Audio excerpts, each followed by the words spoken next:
Santiago Flores is escorted by his parents, Jimmy Flores and Susan Minas.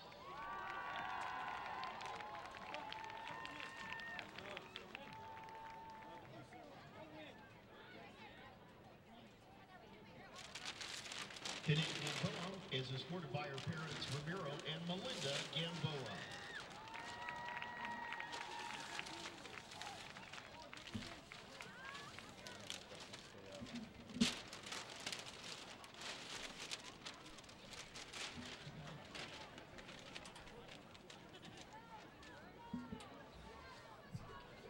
Kayla Holman is escorted by her parents, Sean and Melody Holman.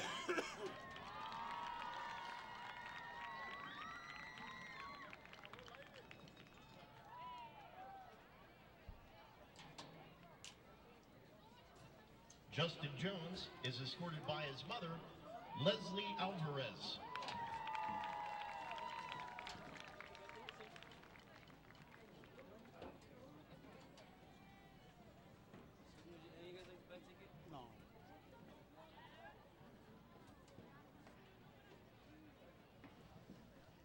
Ozzy Lujan is escorted by his mother, Guadalupe Diaz.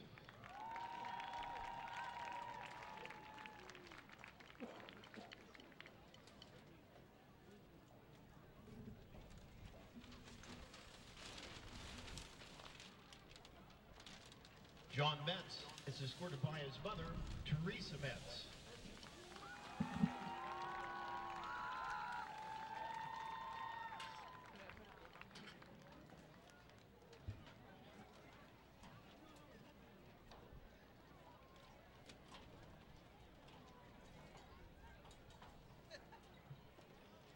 Adriana Mirabal is escorted by her parents, Stephen and Alice Mirabal.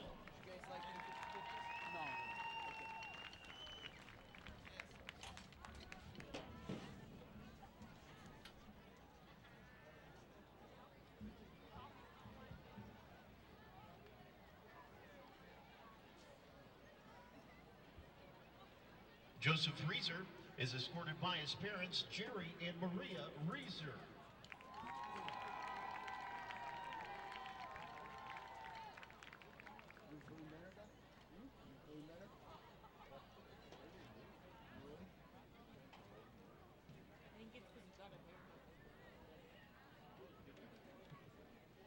Adriana Robles is escorted by her mother, Maria Maldonado.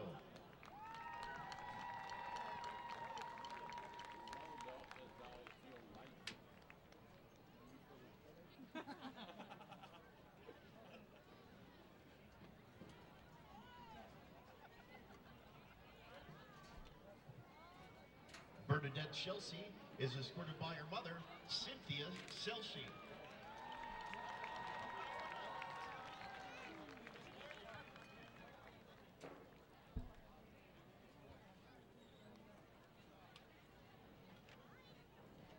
Dylan Summers is escorted by his parents, Shane and Kimberly Summers.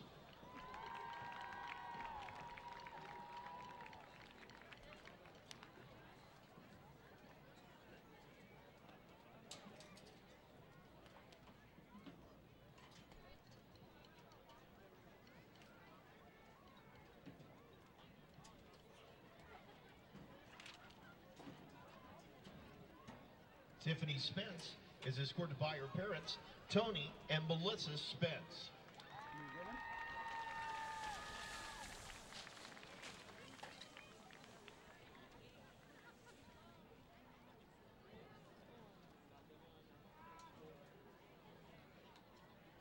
Angel Torres is escorted by his grandmother, Lorenzo Misquez.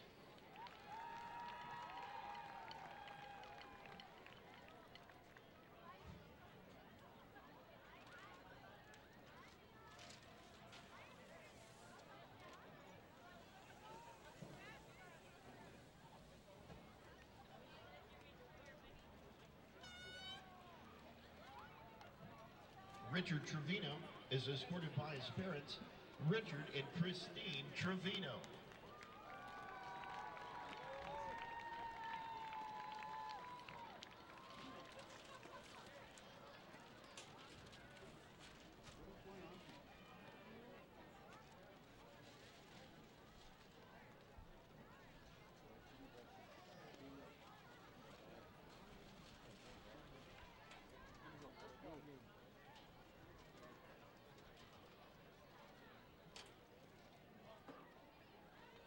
Savannah Vasquez is escorted by her mother, Rebecca Chacon, her uncle, Andy Chacon, and her grandmother, Maria Aldaz.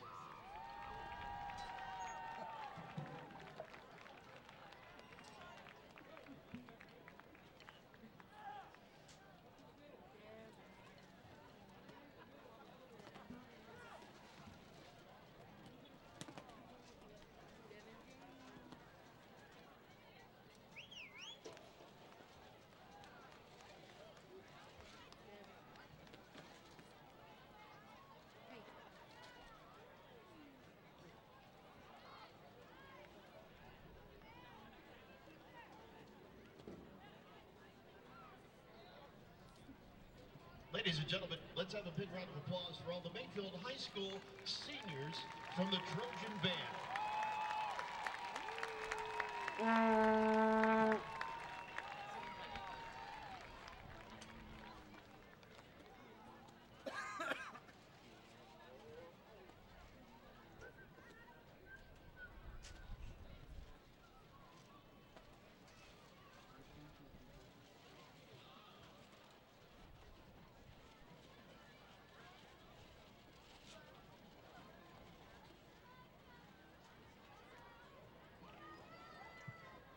Good evening, ladies and gentlemen.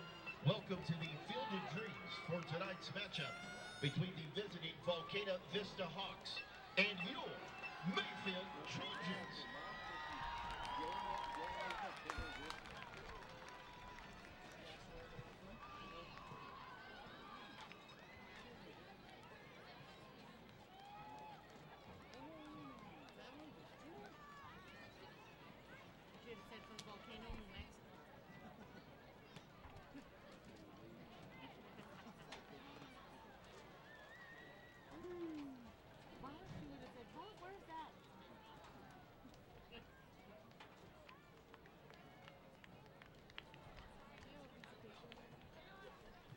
Tonight's officials for our game: referee Oscar Payan, Martin Martinez.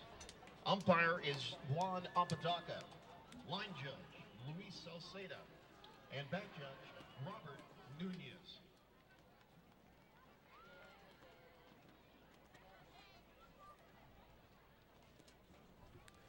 Good evening, ladies and gentlemen, and welcome back once again to another broadcast of Friday Night Lights here in Las Cruces, New Mexico, courtesy of LCPS TV, where the home team, the Mayfield Trojans, are going to try and get their first first win of the season, my apologies, against the visiting Volcano Vista Hawks. Cameron, how are you feeling? Max, I'm excited. This is going to be a great game. You know, last week we saw something happen that is a very rare occurrence here in Las Cruces, New Mexico, and that is the third loss in a row to open the season for the Trojans. Should be interesting. Exactly, Cameron. Now we're going to pull away real quick as they do the... by the Mayfield High School Air Force Junior ROTC under the command of Cadet Second Lieutenant Mancha.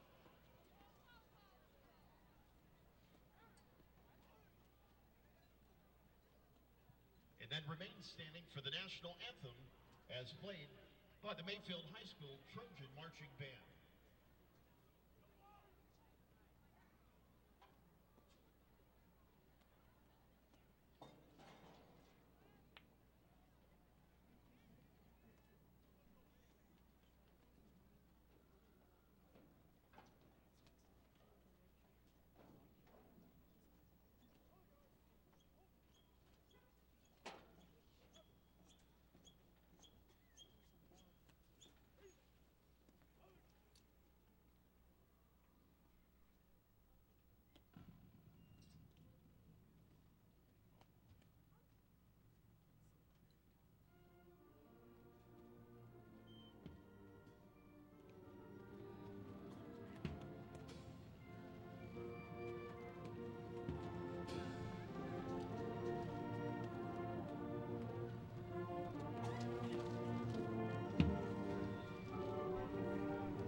Once again, ladies and gentlemen, welcome to the Field of Dreams for tonight's matchup between the Volcano Vista Hawks and the Mayfield Trojans.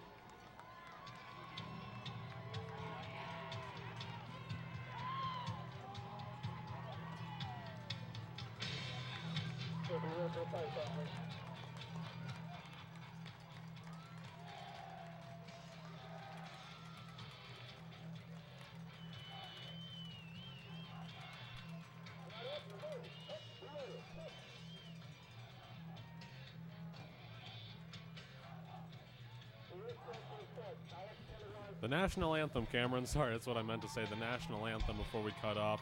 A big shout out to the Mayfield High School Marching Band for that fantastic performance. Now let's talk about tonight's matchup. Like you said, Mayfield has started the season 0-3 for the first time since 1991, Cameron. That's a 26-year span.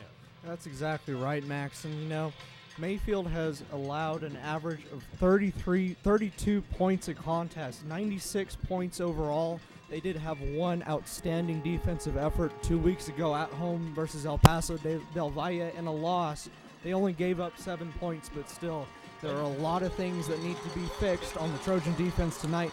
Same thing with the Volcano Vista Hawks defense. They've allowed 27 points a game and are just coming off a week where they allowed 55 points to the El Dorado Eagles, also in a loss. Definitely, Cameron. You can hear the Mayfield student section and fan section getting juiced up tonight. This is their homecoming game, and they're ready to catch a dub. Now, Cameron, Mayfield has faced a lot of adversity, like you said. They lost a ton of seniors last year. I know that Torrey Laughlin moved away, their starting quarterback. Stephen Gay graduated, and Isaac Vance graduated and went to go play football at Kent State. That's right, Max, and you know, it's going to be interesting to see their new quarterback, Mayfield's new quarterback, number 10, Gage Guardiola. He obviously had some big shoes to fill last year after the departure of number 12, Torrey Laughlin, a prospect who received attention from local universities, including New Mexico State. And like you said, anytime you have to replace a guy with the talent and physicality like Isaac Vance, you're going to have a tough time, especially when it's one of those skill positions such as the running back. So I'm very interested to see how the Trojan offense operates without those guys still here early on in the season. Yeah, for sure, Cameron. But, you know, they still have plenty of weapons. For instance, they have star running back number 24, Nassim Al-Bayad. They also have, let's see here, they have running back Chris Maruen.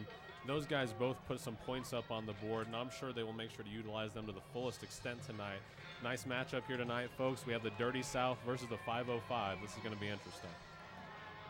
Max, one thing to note real quick before kickoff. These two teams, although we're only 3 games into the season, they already have a common opponent, and that is the El Dorado Eagles. As I mentioned before, Volcano Vista lost to them last week 55-32, whereas the Eagles beat Mayfield last week 47-32.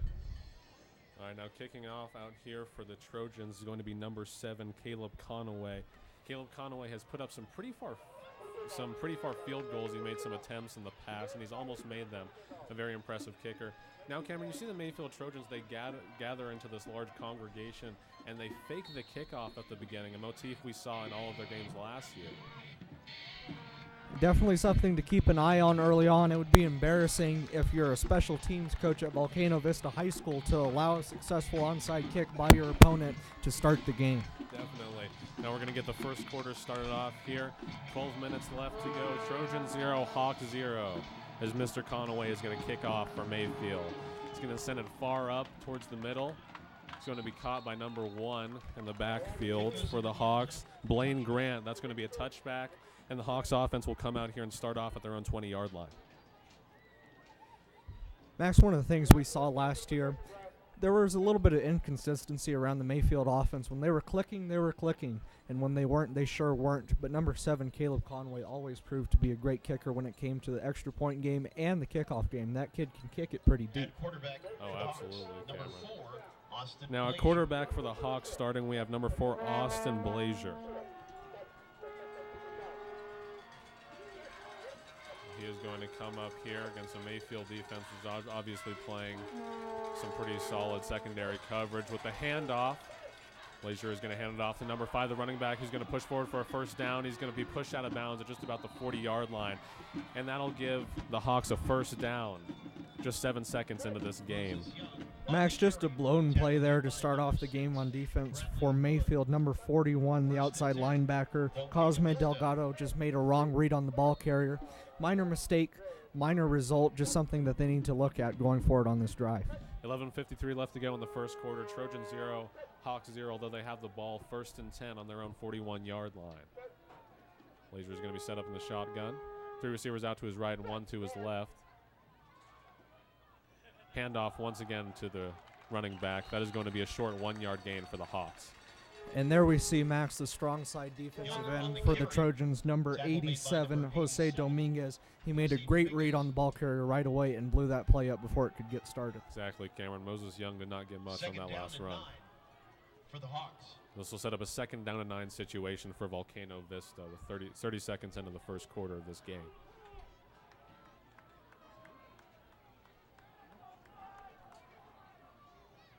Obviously a passing play here. Let's see. Number 4 is going to drop back, sends it out to the right real quick. The catch is nearly intercepted, initially intended for number 22 for the Volcano Vista Hawks. And it was a nice near grab by number 18 for Mayfield, Jacob Moreno. Max, you said that was intended for number 22 of the Volcano Vista Hawks. I'm not too sure that wasn't intended for number 18 for the Trojans, Jacob Moreno. That kid made a great read on the ball and was watching the quarterback's eyes the entire time. That's why he was able to successfully break up the pass. Exactly, Cameron. Mayfield's doing a very good job of playing some solid zone coverage in this game, and it's obviously paying off. 3rd and 9 after that incomplete pass. Blasier is going to take it once again. Dropping back, pressure. He's scrambling out to the right side, sends it deep right, and it is intercepted by the Mayfield Trojans, number 49. He is going to be sat down. That'll set up a 1st and 10 for the Trojans. Fantastic interception that was tipped by number 49, Sebastian Renteria, the 5'7" sophomore. How about that? How about the sophomore making the clutch play to start off the game? But coverage, coverage, coverage. That was the name of the game on that play there, Max. The defense forced pressure on the quarterback because of the outstanding coverage by the Mayfield secondary. Definitely, Cameron. I am anticipating a very vicious air raid from both teams throughout the course of this game. 11:04 left to go in the first quarter. Trojans have the ball 1st and 10 on their own 45-yard line. Quarterback is going to take it with the handoff to number 24, the running back, who's when he sat down for a loss of yardage. Now that run was courtesy of number 24, Nassim Al-Bayad, like I was talking about earlier. The offensive staffers for the Mayfield Trojans have to feel a lot of pressure to make an explanation point here early on because of the energy that the crowd has and that this stadium has as a result of that early interception. Exactly, Cameron. It's their homecoming game. I think Mayfield's looking to get a nice solid dub here tonight at the Field of Dreams. Now quarterback number 10, Gage Guardiola, is getting set up in the shotgun position. 3 receivers out total, 1 man accompanying him in the backfield. He's going to hand it off to the running back number 24, who breaks through for the first down. He's running up the right side of the field. He's at the 30-yard line. He will be tackled at just about the Volcano Vista 20-yard line. What an explosive play on one of the first plays by the Mayfield Trojan, Cameron. Just very, very impressive. Very physical back right there. I'm sorry. Nassim Al-Bayad made a great read on that play. He recognized the fact that the Hawks were sending in a blitzer through the B gap on the left side, and he decided to run straight through the B gap on the opposite side where he knew there wouldn't be a blitzer and was able to mark off a 28-yard run. Definitely, Cameron. Some great vision there. 10:17 left to go in the first quarter as the Mayfield offense will have the ball 1st and 10, 1 yard away from the Vista red zone. Now, Cameron, doesn't look like, I know it's very, very short in the game. It doesn't look like either of the teams have had fantastic success passing. It looks like the ground may end up being dominant, at least for Mayfield. You know, Max, and that's okay. If you start talking about offensive philosophies, the old ball coach Woody Hayes used to say, there are only 3 things that can happen when you pass the ball, and 2 of them are bad, those being incompletions and interceptions. Only 1 being a completion. Yep. Great coach right there, Cameron. Now, number 24 for the Trojans, Nassim Al-Bayad, was just walked to the sideline. Looks like he got the wind knocked out of him a bit, but he's going to be all right. Glad to see that. Mayfield's going to get set up once again, 1st and 10 on the Volcano Vista 21-yard line. Quarterback is going to take the snap under center. I formation here. Pitches it out to the tailback. 22 is going to push forward for a gain of, looks like about 2 yards on the carry. And that run was courtesy of Mayfield running back number 22, Matthew Riley, the 5'8" sophomore. Interesting to see and to note, Max, on our roster that they provided for us here. Al-Bayad's backup running back is a sophomore. A lot of underclassmen making plays so far here. We saw the sophomore make the interception in order to get the ball back for his offense. Coach Bradley has a very young roster here tonight. Definitely, Cameron. A very passionate one by the looks of it as well. Guardiola takes it, sends it out right real quick. Receiver stumbles but makes the catch. Oh, unfortunately, it was incomplete. My apologies. Intended for number 6, Bradley Hood, their senior receiver. Max, Mr. Hood just slipped a bit there on that play before he could catch the ball and focus on making a play after the catch. And that's a risk that you're going to have to gamble with any time that you come out on a turf artificial field like the one we have here at the Field of Dreams. Indeed, Cameron. You can also attribute that to just some early game nerves, but they still seem to be making headway. 9:13 left to go in the first quarter. Mayfield has it 3rd and 5. Guardiola is going to take it, one man with him in the backfield. Handoff to Al-Bassad. He's going to be sat down for a short game, perhaps 1 yard. That will pull the 4th down for the Mayfield High School Trojans. Coach Bradley decided to run the ball there on a 3rd and 5, a play in a yardage that would oftentimes prompt an offensive coordinator to pass it. But because they ran the ball on that play, that shows you how much confidence Coach Bradley has in the running game. Exactly, Cameron. Now, one of the referees just threw a flag. I believe that one of the Mayfield assistant coaches stepped onto the field.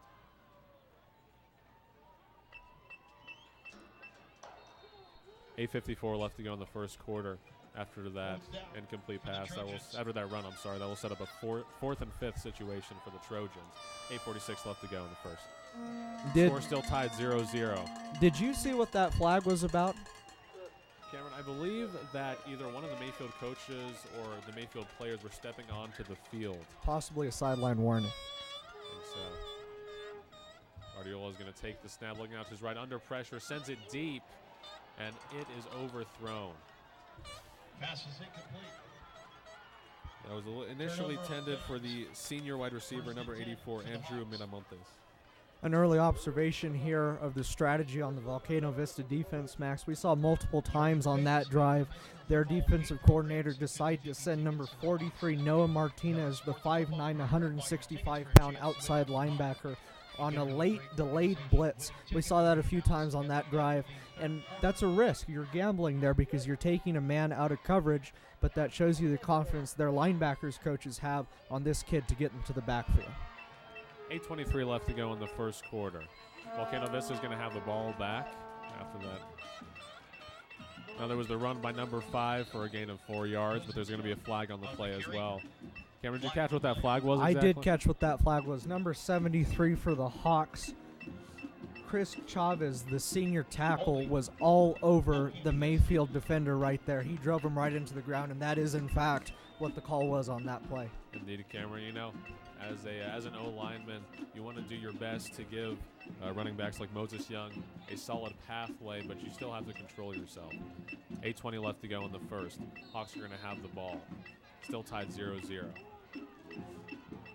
There'll be a repeat of downs after that flag, 1st and 10.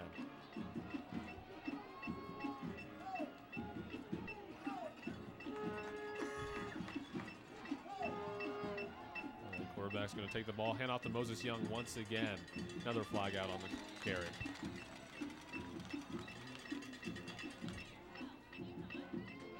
I believe we might have another hold there on the Hawks, which would be very detrimental to the potential of this drive. You never want to see 2 holding calls to start out a drive, especially when you're so far backed up into your opponent's territory. Certainly, Cameron. I remember when we were calling the Atrisco Heritage Oñate game a couple weeks back. They had Atrisco Heritage had a fantastic running back whose name I believe was Angel Ramirez, who got some spectacular runs, but unfortunately he kept having them overturned because of the fact that they were holding penalties on his O-line. First down and 18. Please don't remind me of that, Max. That night hurt seeing so many great running plays crushed by those dumb mistakes by those Atrisco Heritage Jaguar players. That was rough to watch. So the Blazers are going to take the snap, rolls out to the right side of the field, sends it quick.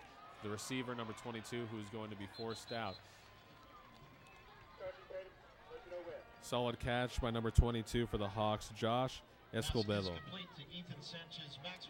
I'm sorry, that was Ethan Sanchez Maxwell on the catch. Number 12, Marcos Abataka. So with the 15-yard gain on that play, Max, it basically negates the penalties that the team had attained on the first 2 attempted snaps of the drive, and it sets them up in good position to continue this drive with the 2nd and 6. Definitely. 7:49 left to go in the first quarter. Blasier will take the snap. 3 receivers out, sends it quick to the left.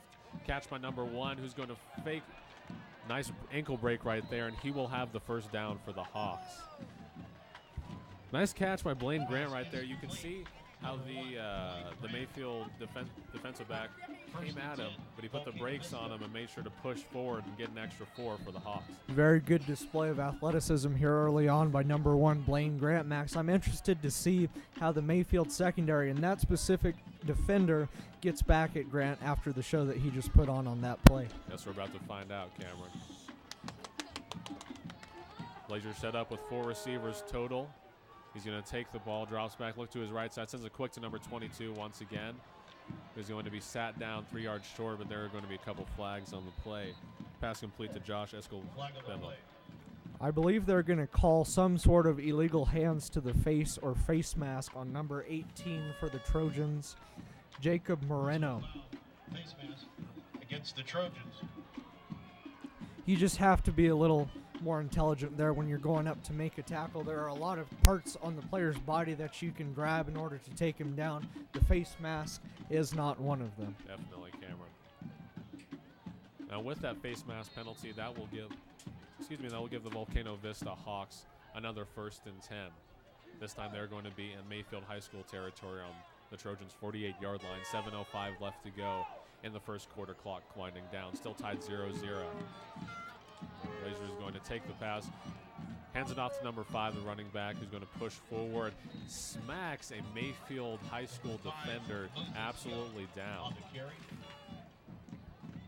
Are you kidding me, Max? That looked like, remember when Herschel, well, we weren't born, that Herschel Walker ran over that Tennessee defender in Neyland Stadium? That's what that reminded me of right there. Number 1 for the Trojans, Fabian Benavides, needs to learn to square up there or else he's going to get his bell rung. Definitely, Cameron. Go Bulldogs. Georgia Bulldogs, that is. Lots of men in the defensive backfield for the Trojans. Number 28 runs the ball. He's loose at the 20-yard line, the 10. He will be sat down just short of a Volcano Vista touchdown. Looks like the ball came out. Mayfield thinks that they have it. And they do, Cameron. Wow, what a turn of events. Absolutely astonishing. Just as the Hawks were about to put 6 on the board, that tackle just a couple yards short of the Mayfield High School end zone resulted in a fumble and a turnover. It's a cliche that you hear time and time again. You hear on every football broadcast that you'll turn on, and I'm going to say it, I don't care. You have to play to the whistle. And those Mayfield defenders right there knew that instinctively and were able to make a great play. I'm very impressed by the display of true athleticism and the heads-up play made by those defenders. Exactly, Cameron. A very unfortunate mistake made by number 28, Justin Baca, the running back. 6:16 left to go in the first quarter. Still tied 0-0. After that fumble, which resulted in a turnover, the Trojans are going to have it 1st and 10 from their own 3-yard line. Mayfield High School sideline and student section got pretty pumped up as the box is going to be stacked on this next play. Blasier set up under center with the handoff. Back is pushing forward, muscles for about a yard on the carry. Once again, that was courtesy of Nassim El-Bayad, number 24. All you need there, Max, if you're a Trojan, all you need is some breathing room. It's very hard to work with your offense when you're in and out of that bad territory. You're backed up into the shadow of your own goalpost, and that's something you need to avoid. That's why they went with the simple running play on that first down. I'm sorry. think I said Blasier earlier. What I meant was Guardiola set up once again under center for Mayfield as their starting quarterback. The handoff to his tailback once again. Just simple smash mouth football that we see right there, reminiscent of Michael Bradley's late father, Jim Bradley's teams in Roswell here at Mayfield and at New Mexico State. Just ground and pound smash mouth football. Actually, two very conservative coaches and fantastic legends here in the Las Cruces area. 5:08 left to go in the first quarter. Okay, well, let's see. It's 3rd down and 3 here. Pretty manageable. Well, after they get the first down, though, let's see if starting quarterback Gage Guardiola could make a name for himself as 12 gauge and send some nice passes downfield. Don't get ahead of yourself there, Max. They still have to convert the chains and make this first down. You're right. Box stack Guardiola with the handoff once again to Albayad, who's going to be pushed back. Mayfield High School will not convert on that run. That'll set up a 4th down for the Trojans. They weren't fooled. Great job by the Hawks right there of knowing what was coming. They were running the ground and pound 3 yards in a cloud of dust style offense there, and Volcano Vista knew exactly what to expect and executed very well. Exactly, Cameron. Not a whole ton of trickeration tonight. Pretty solid conservative football like we were talking about earlier. After that run, which failed to convert, that will set up a 4th and 1 for the Mayfield High School Trojans, and it appears that they're going to punt. One Volcano Vista player set up. Now the snap was far out of bounds. Looks like that's going to be a safety, Cameron. Now Volcano Vista will put up 2 on the board with that safety, making it 2-0 Hawks with 4:06 left to go in this first quarter, Cameron. You have to pay attention. If you're the long snapper and the punter, you have to have good chemistry and a good relationship, because things like that are embarrassing and they're defeating for the morale of your team and your crowd. But Max, I will say one thing, 2-0 here early on. I'm happy to join you at the Volcano Vista Mayfield High School soccer game. Indeed, Cameron. Yeah, you know, when your special teams aren't necessarily that in sync, there's some very, very unfortunate turnout can happen, Cameron. That is just another example of such. And 4:06 left to go in the first quarter. You see the Mayfield coach down there chewing out his defense right now. Chewing out his special teams right now over the silly, costly mistake that they made here early on. And now one of the things about a safety is not only do you give up 2 points to the other team, but you don't kick it off. You actually have to punt it off back to them. Punts aren't going to generate nearly as many yards as a kick deep into the end zone, so it gives the opposing team a great chance to set up with great field position to start their drive. Yeah, I almost forgot about that. Now, number 7, Caleb Conaway, is going to be punting right here. Kicking it off, sorry.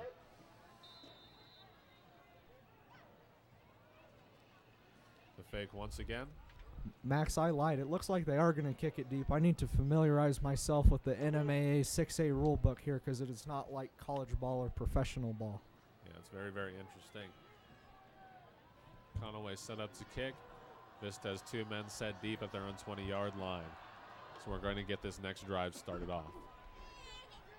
Vista player number 1 is going to have it. Fakes the handoff to number 2. He's going to run up the middle of the field, bobbing and weaving his way downward, and will be sat down just short of the Volcano Vista 35-yard line. Nice run back there by Blaine Grant, the wide receiver, cornerback, and apparently kick return. 3:57 left to go in this first quarter. So, First and 10 Hawks. So back to the procedural, techniques of this game. I never knew. I don't know about you. I never knew that you got to kick it deep after you gave up a safety in NMAA 6A football. I think that's something very interesting, something I want to look into as to why the board of directors or why the people who craft the rule book decided to make it that way. Certainly, Cameron. This is set up. Blair is rolling out to the right side of the field, sends it out to the right, caught by number 2. He's going to be sat down. It looks like Volcano Vista will have the first down. If not, then inches short as such. Catch is complete to number 2, Joa Flores. Looks like they gave Mayfield a bit of a generous spot there, but that's not the end of the world if you're a Hawk, because on 2nd and 1, you have a perfect opportunity to take a shot at the end zone. High risk, high reward. If you get it, great, but if you don't, you have a very, very manageable 3rd down and 1. Definitely. Blasier set up, 3 receivers out. He's going to actually hand it off to number 5. We'll push forward for a first down. It's like a hard hit out of bounds. Nice run by number 5, Moses Young. You know, this is very interesting variation of the 3 yards in a cloud of dust style offense, because they are running it, and they're running it nearly every play. But instead of running it between the tackles through the A gap or the B gap, they run it to the outside, and they're still only gaining about 5 or 6 yards on each play, which isn't major production, but it works. They're chipping away at that Mayfield defense. Cameron. Blasier is going to take it. Handoff once again to 5, Moses Young, who will push forward for a solid 6-yard gain on that carry. So there they go, Max. There they went through the A gap that time, the A gap on the left side of the center. And it proves the versatility of this offensive line. And number 5, the running back, Moses Young, shows that he can run. He's comfortable running it between the tackles and outside the tackles, and he does a great job doing both. Very consistent, certainly a go-to guy for the Hawks. If it ain't broke, don't fix it, right, Cameron? That's right. That's my philosophy, not just football, with anything. I don't see why people try and fix things that aren't broken.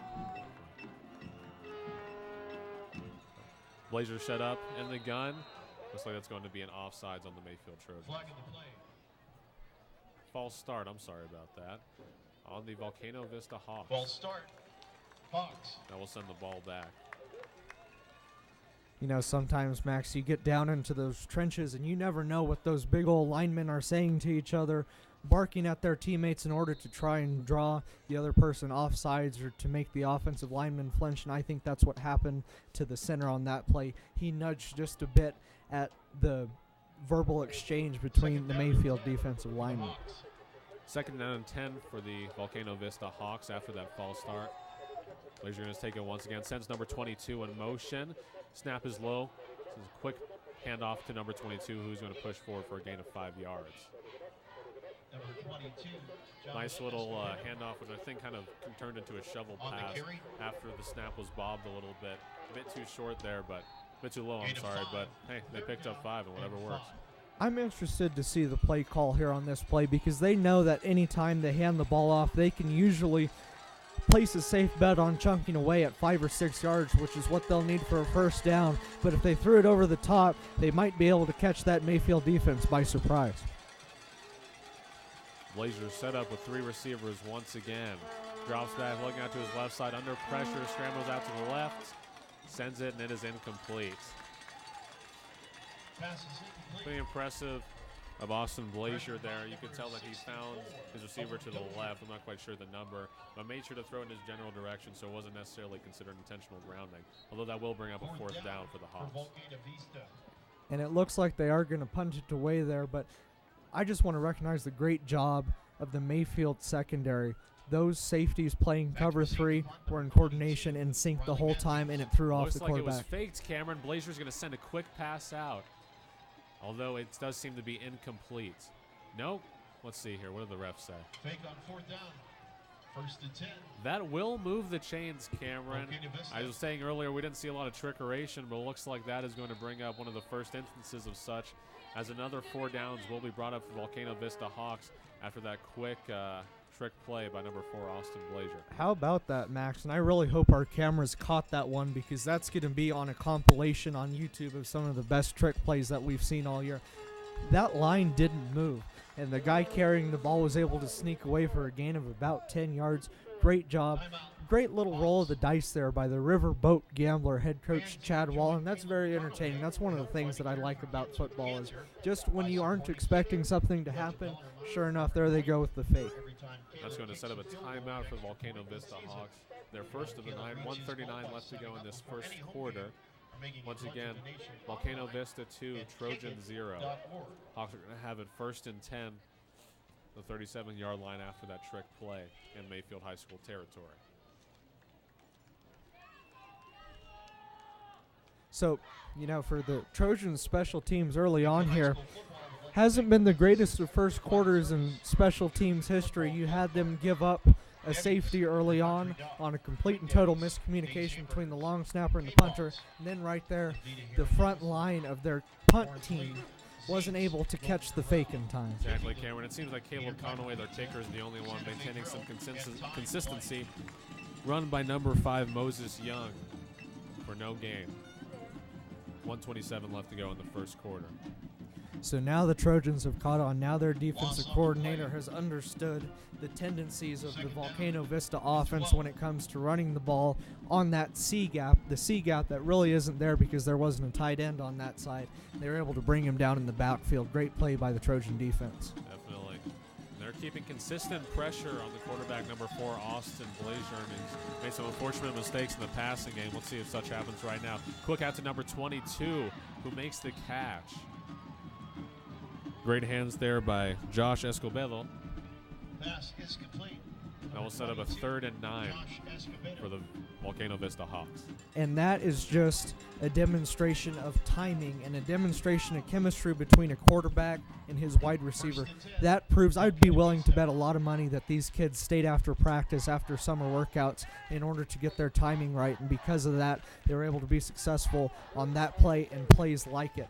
Great timing there. They were able to fire the ball in and make the reception right before that safety was about to sneak up and break the pass up. Blasier set up once again on the pistol here. 3 receivers out total. Going to hand off to Moses Young once again. Moses Young will have a gain of 1 yard on that carry, as that will set up a 2nd and 9. On the carry. There you have 2 consecutive outside running plays ran by the Hawks that were easily sniffed out by the Mayfield defense. And something to keep an eye on. Maybe they counter it. Maybe they try and run to the right side now, because it looks like it's not going to be working out running it on the outside by the left tackle here on this drive for the Hawks. Clock winding down on the first quarter, less than 3 seconds left here. And that will conclude the first quarter here at the Field of Dreams. Volcano Vista Hawks 2, Mayfield Trojans 0. The Hawks are going to come back out here 2nd and 8 on the Mayfield High School 25-yard line. All right, ladies and gentlemen, now I'm going to switch off with Mr. Heber Parks here. He is our play-by-play from Yape High School, who's going to be joining us tonight. So I'll just step off, and he's going to spend the second quarter with you guys.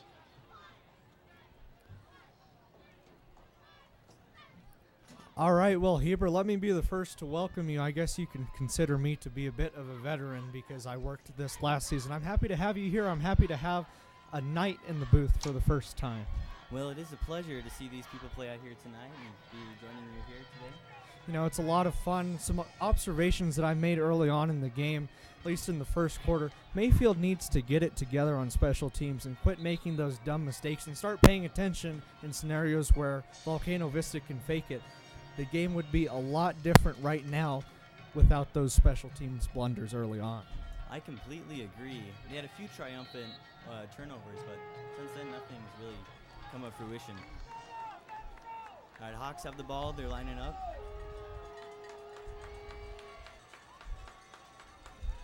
It's like a pistol play. He passes off to number 26. He's brought down around the 21-yard line. Quick little pistol look there on 2nd down, and that brings up a 3rd down and about 4 or 5, which we saw on their last drive. They decided to pass it on 3rd and 5, and they weren't able to get it done. Maybe I'd be interested to see if Coach Wallen decides to go with a run here, because it's something that they've been more consistent with and something that they've been more successful with in this game. 3 down, 3 to go. They're lining up. He tosses it. Handoff. Number 5 makes his way. He's open. He's running forward. Looks like he keeps moving, and he's brought down. Number 5, Moses Young. 11-yard, the 11-yard line.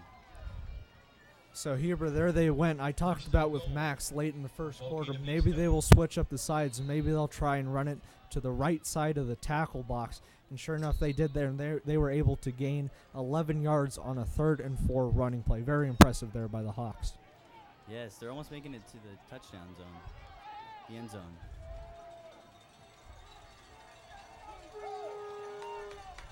They line up for pistol once again. He passes off one more time. He pushes forward. He makes it through. It's a touchdown.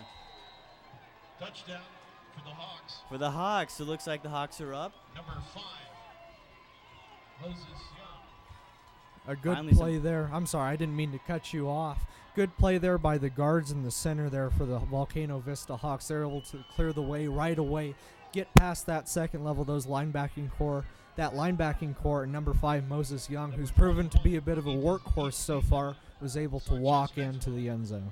On to attempt the extra point. Well said. As the attempt for the extra point is waited.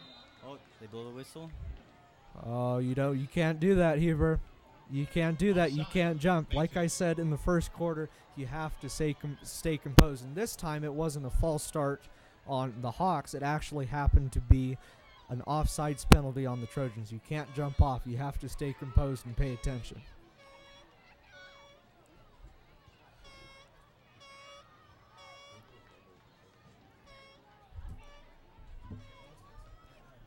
So now that sets up, now they're going to have a PAT at the 1.5 yard line.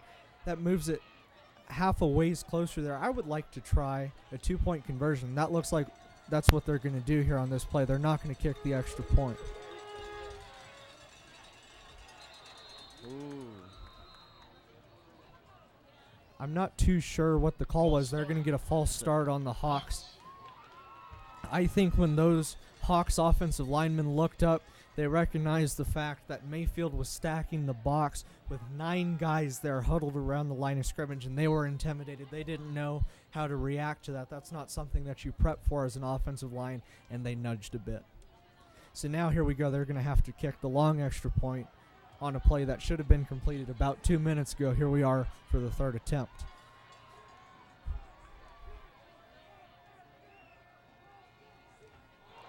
Number 21 kicks it. It is hit, and that is it. That's it. That's a dead ball right there. I think number 6 for the Trojans, Bradley Hood, who recovered the ball, thought that he'd have the opportunity to make a kick 6 or score a safety, kind of like Chris Davis did in the 2013 Iron Bowl, Auburn versus Alabama, to win the game.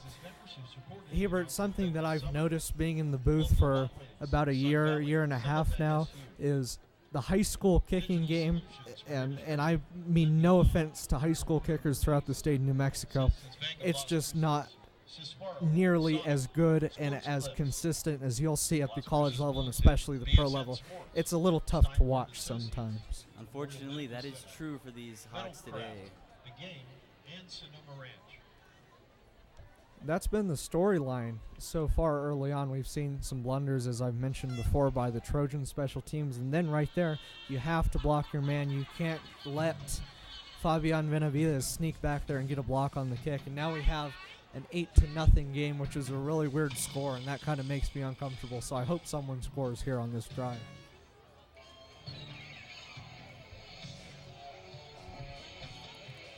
As we're getting ready for the kickoff, wonder if the Trojans will be able to bring the game back around for their homecoming.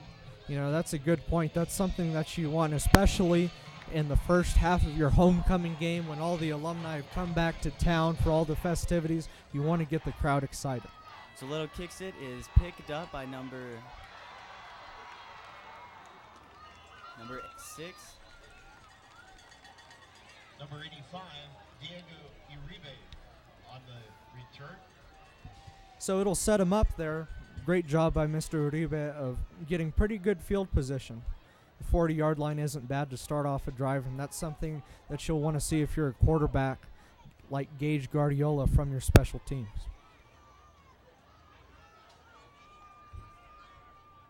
All right, the Trojans have the ball. First down, still 10 to go. They line up. Looks like it's going to be a shotgun run.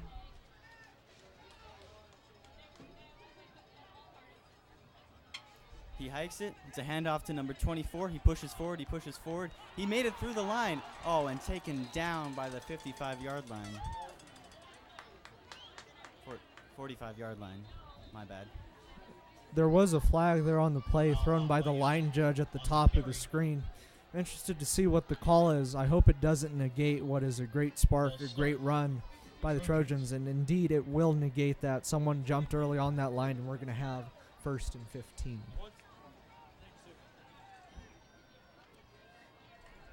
Heber, you saw right before the ball was snapped on that play, Mayfield sent 2 men in motion, 41, Cosme Delgado and number 88 Tyler Tucker from the right side to the left side of the offensive line, and that threw off the Volcano Vista defense there, and that's why I think Mayfield was so successful, is because they weren't able to stack the box evenly in response to the Trojans shifting players around prior to the snap. I agree, that was a clever play. As they line up for another shotgun run. He hikes it. It's a play-action pass. He's getting ready for a throw. He pitches it to number 50, and it is incomplete. It's like second down, still 15 to go. And here you hear the cries of the Mayfield Trojan faithful here tonight who wanted a pass interference on that play, but what the officials there around the 35-yard line ruled was that ball was not catchable for number 15 Isaiah Rios, and therefore there was no penalty that needed to be enforced. I'm going to have to agree with you on that one, Cameron. We'll see if the Trojans can bring this back up. 15 for the Trojans. With 15 to go, the odds are stacked against them.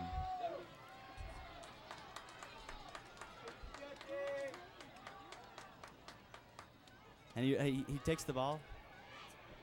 He runs. And he's brought down Number 10 at the 39-yard line. Looks like it's a 4-yard gain. Still not going to be enough.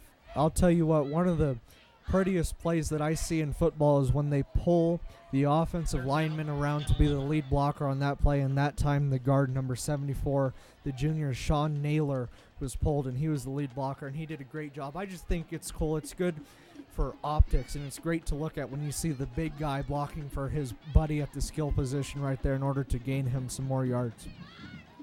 Well said, Cameron. These guys have worked hard together, training together, and now they get to play together. Lining up for a hike. The quarterback takes it. He's getting ready to throw it. He chucks it to number 85 is brought down just past the 49-yard line. This looks like it's going to be first down for the Trojans. What a play. What a read there by Guardiola. He threw it into a very, very tight window there on that play, into triple coverage, something that makes a coach's and a fan's heart sink, but excellent precision there by the quarterback in order to gain the first down for his squad. The Trojans definitely needed that to make some more progress up the field tonight if they want to win their homecoming game.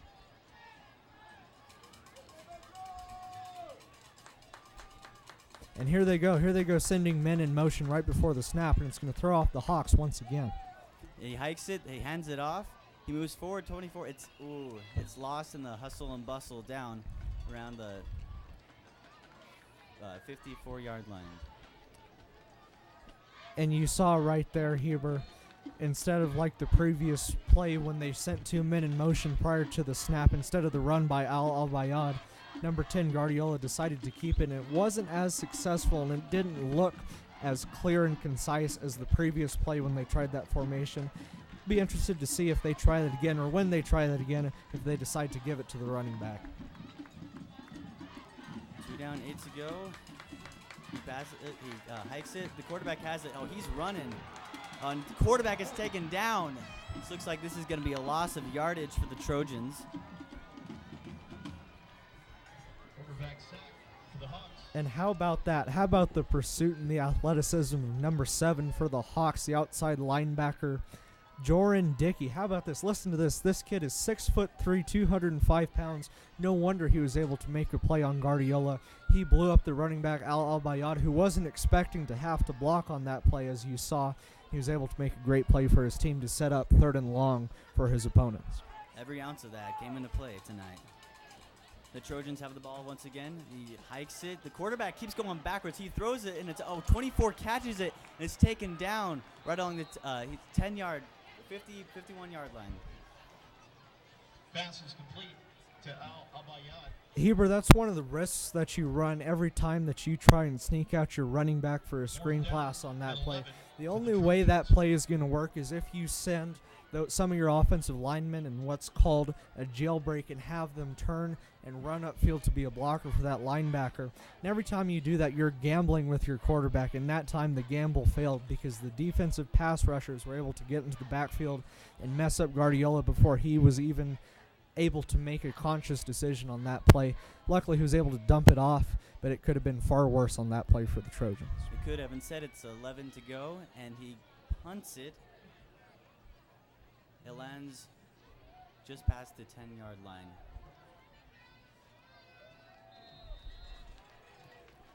You know, I think this might be virtue of where he kicked it from, but I think I'll have to say in the 4 or 5 games that I've watched this season, I think that was the best punt in terms of field position that I've seen. He was able to pin him right around the 10-yard line. Good job of their punter, Mayfield, of catching the snap this time and making a good punt.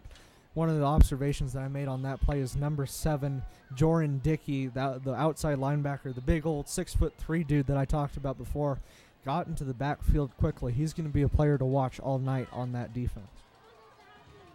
Definitely tonight. So as the Hawks take the ball, it'll be interesting to see where they take this. He hikes it, passes it off, and he's running, and he's taken down. Looks like they have a 3-yard gain. There was a penalty marker there in the scrum and rustle of things down there. I'm not too sure what the call is. Let's see what the ref has to say. Oh, it looks like it was holding on the Hawks. Well, that's unfortunate for them. Definitely. Not something you want to see to start out your drive, especially, like I said, in the first quarter when you're in the shadow of your own goalpost. Yeah, I don't know if they want to start off with that shaky beginning, although they still are in the lead with the 8-0 score. Now it's time for the Mayfield defense to step up, force a fumble, take a pick into the end zone, do something to get your school on the board here on your homecoming night. He hikes it, he passes it off, he pushes through, but he's taken down. Still not going to be enough to take it tonight. A little bit of extracurricular activity that we saw down there on the field in the trenches. That's something that'll happen. I was talking to friends before the game, and you never know what goes on in those trenches, what's said, what happens during the play, before the play, and after the play. It's an interesting thing that I like to think about sometimes between those offensive linemen and those defensive linemen down there in the trenches. The dirty looks, the blood, sweat, and tears, the stuff we can't possibly understand, but we can only watch. The Hawks line up. He passes. Oh, and the quarterback hands it off to number 28. He is running. They can't catch him. Oh, he's taken down just past the 48-yard line. That is an incredible first down for the Hawks. Number 28, Justin Baca. How about that? What a great read, a great play all around by the Hawks offense there to get them out of their shadow, their own goalpost. How about 50 yards there on second down? Great play. Good job of number 14 for Mayfield of saving the touchdown, making the touchdown-saving tackle. But if I were Andrew Herrera, I would not be celebrating like he was because his defense just gave up a big play. Justin Baca really took that one down. First down, number 4 hikes it to, or hands it off to number 5. He pushes forward. He almost makes it through the 10 yards, and it is they're now at the 31-yard line. Moses Young on the carry. A great 1-2 punch there at running back. It's a change of pace back is what it's called there when you have a guy like 28 Justin Baca who's going to be the speed guy. Then you move it into a guy like Moses Young who's going to be your workhorse down in the trenches. That's a great thing to have if you're an offensive coordinator. With second down and 2 to go, I'd feel happy being a Hawk right now. He's hiked off, and he pushes forward. It doesn't look like he makes it past the 2 yards he needs. You know, they're going to be faced here with a 3rd and inches play, and you have to run it here. It's something that's been successful for you early on. Don't lose confidence in your running game just because a couple of bad plays down in the trenches. Keep running the ball, and you'll keep finding that success.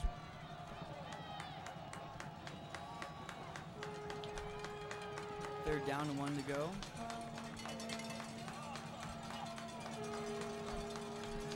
He passes off Austin Blasier passes it off to number 28, Justin Baca, who is then taken down at the 31-yard line.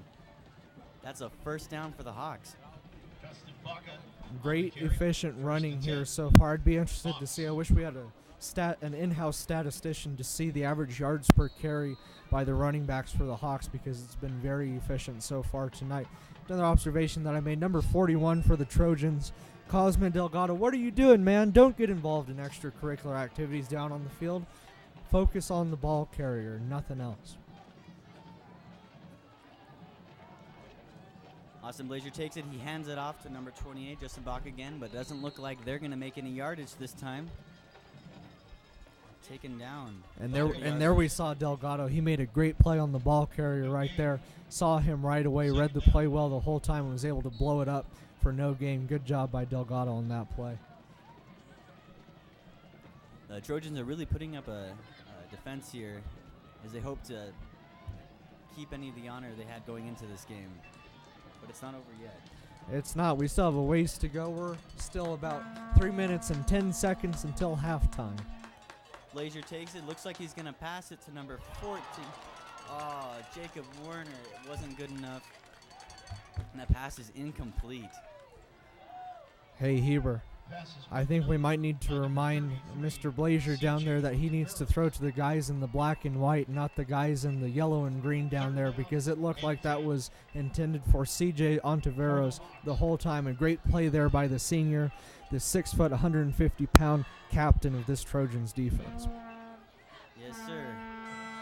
That's an important distinction to make for such a quarterback.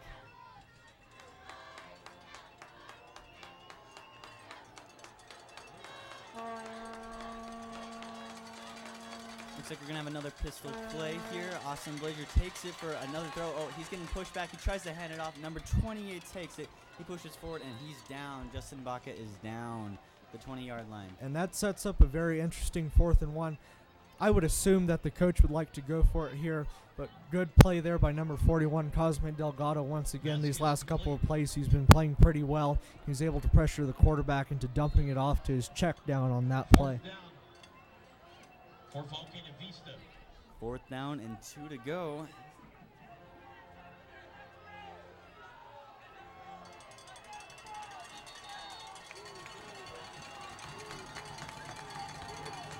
Looks like the crowd hopes they can change the tide of this game by the sheer noise of their applause. You know, this would be good. This would be great for the Mayfield team as a whole, not just the defense, in order to get a stop in this.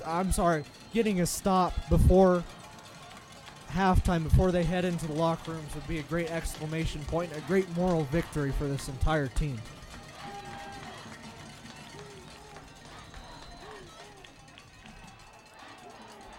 And it looks like we're going to have a timeout by Volcano Vista to talk things over, and I think that's a smart timeout, Heber, because of how critical this play is for both teams.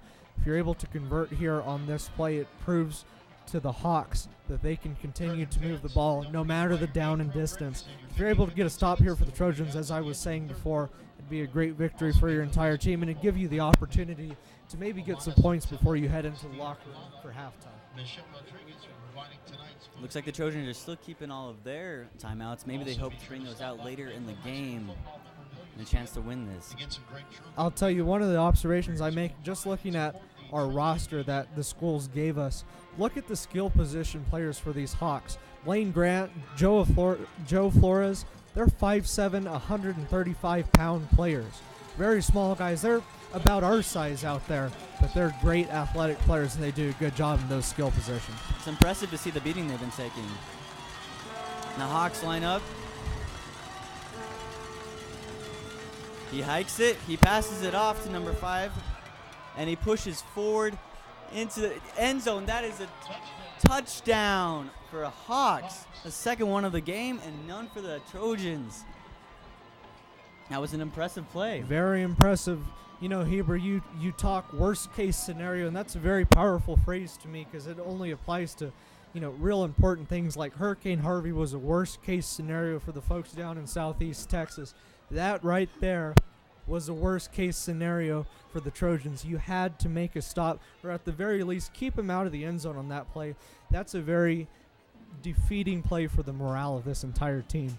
Absolutely. The amount of yardage that was covered should not make any Trojan out here comfortable today. Goes in for the kick, And it's good. Kick is good. And now we have a score of 15-0, as I was saying a few minutes ago. This is a weird score. This is something you don't see, and it's with the addition of that safety and the missed extra point that we've seen this weird score. But now Mayfield has 2 minutes and 20 seconds, and that's perfect time. You have 3 timeouts. You have 2:20 left on the clock. There's still time. There's still opportunity to make a statement and make this still keep your head in the game before halftime. Absolutely. A lot can happen in 2 minutes. You want to get, like you said before, the atmosphere of this game, it has an opportunity to be very exciting, to be electric with all the people who have showed up, the Mayfield High School alumni, and then, of course, the student section. You have your drum line out there. You want to engage them in the game. That's part of high school football, and that's what makes it so much different from the NFL, and in my opinion, so much better from the NFL, because it engages different groups of people that wouldn't be engaged in a regular NFL game. Mayfield High School being one of the oldest schools in the city, there's all kinds of fans gathered out here tonight, all coming to support their school. That's exactly right. You always hear of I'm a 3rd or 4th generation Trojan or Bulldog. That's cool to hear. And he kicks it. It is picked up by number 6 on the Trojans, but he is brought down at looks like the 43-yard line. Looking strong for the Trojans already. Number 6, Bradley Hood on the return.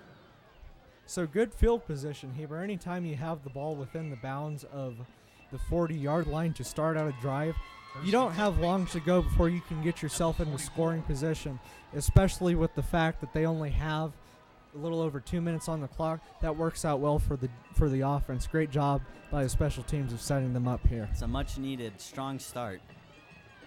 Looks like they're lining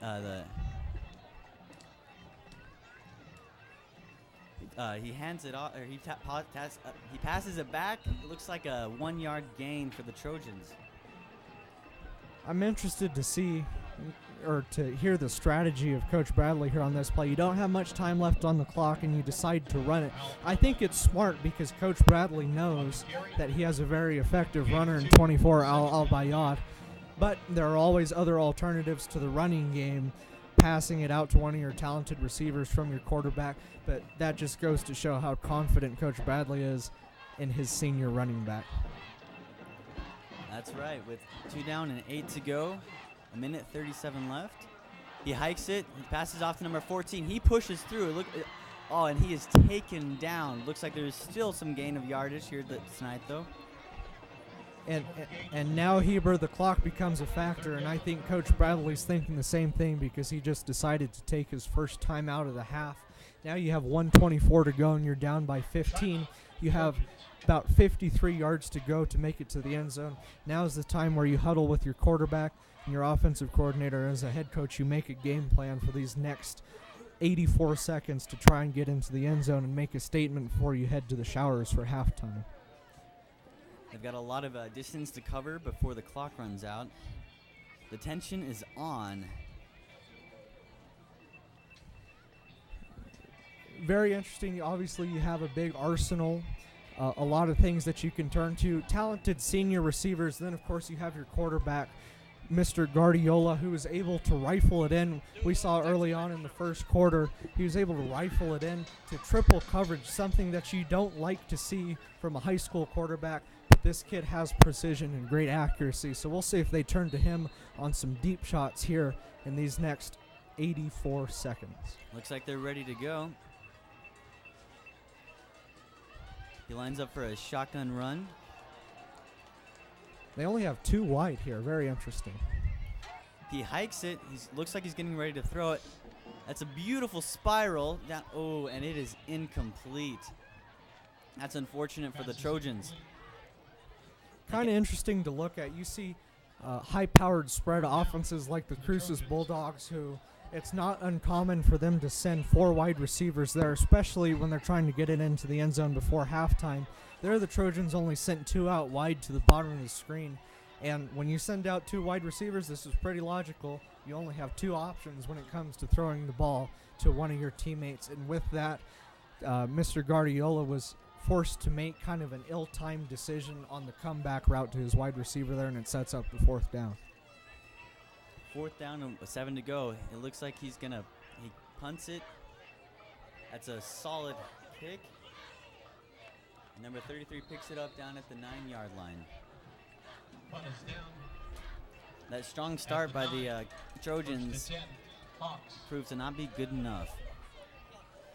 And there we saw once again, Heber, something that I talked to Max about in the first quarter is the youthfulness of this Mayfield roster. A lot of guys who are sophomores, and they're still about 5'7", 5'8", 130 pounds, are making a lot of plays tonight for the Trojans and for the Hawks. And right there you saw the great punt by the punter, number 12, Marcus Apodaca. We just got a scoring update from Albuquerque right now. The Cleveland Storm lead the Centennial Hawks 7-0 in a game that could get out of hand quickly. But that Centennial Hawks defense played very well last week and was able to contain the La Cueva Bears until about the end of the 4th quarter. All right, wow. The Trojans are not going to let the Hawks start off strong today. Looks like not much yardage was gained there at all. So, Heber, what that play call tells us there is that Coach Chad Wallen of the Hawks is comfortable with his lead, and he's ready to take it into the locker room for halftime. With the clock winding down, about 40 seconds left here in this half, he's not going to try and pull anything through the air. He's just going to run the ball and let the clock run out, go in and make those halftime adjustments, and I like that conservative mentality when it comes to game management. The Hawks can afford to waste some time right now. He was once again taken down by the 10-yard line. Well, Heber, you're 20 seconds away from the end of your first experience calling a game. What do you think so far? Well, this is definitely an interesting experience. I feel like I'm experiencing some of the nerves that those football players have out there, except their consequences are much greater tonight. Yeah, just a bit. That's exactly right. Well, I've enjoyed having a new partner for one quarter here. That was very exciting. Now I'm excited to turn my mic over to Zane McGill, who's a student at Centennial, for the 3rd quarter. He'll be doing play-by-play for that quarter, and Max Sanchez will reassume his role as Zane's play-by-play man. Zane will be doing color in the 3rd quarter. It's been a pleasure, Cameron. It has. Very interesting first half. We'll see what the second half has in store.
Las Cruces Public Schools proudly presents the pride of Mayfield High School, the Trojan Marching Band.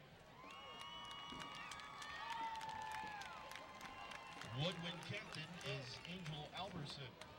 Brass captain is Blanca Barunda. Percussion captain is Charisma Grijalva. Guard captains are Giovanni Ogin and Bella Bencomo. Section leaders are Adriana Robles, Tiffany Spence, Leela Bishop, Joseph Reeser, Sandy Arce, Haley Baker, Juan Silva, Carlos Cano, and Kene Gamboa. Section of the week is the trombones. Band members of the week are Mary Shelder, Carlos Cano, Candy Arce, and Evangelina Guerra.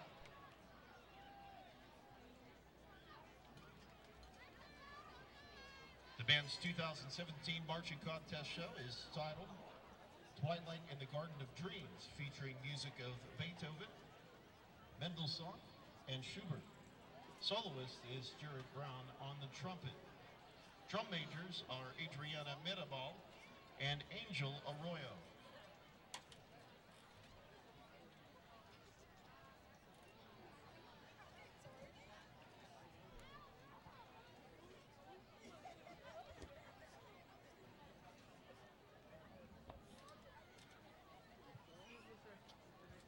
You may begin your performance.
band is under the direction of Mr. Johnny Lang, assisted by Michelle Lang.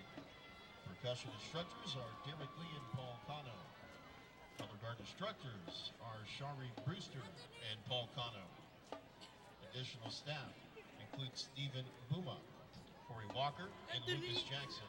Superintendent of schools is Dr. Gregory Ewing, and high school principal is Mr. Eric Frost.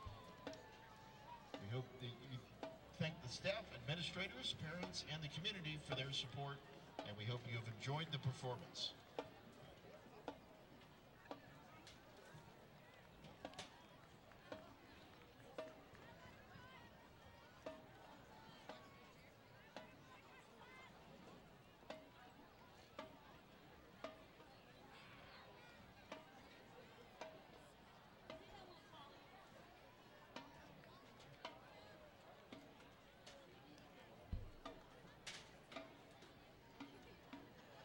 Kona Ice is here tonight. They have their mini truck parked and serving up some delicious treats. It's in the southern part of the West Stands. Go by and visit Kona Ice.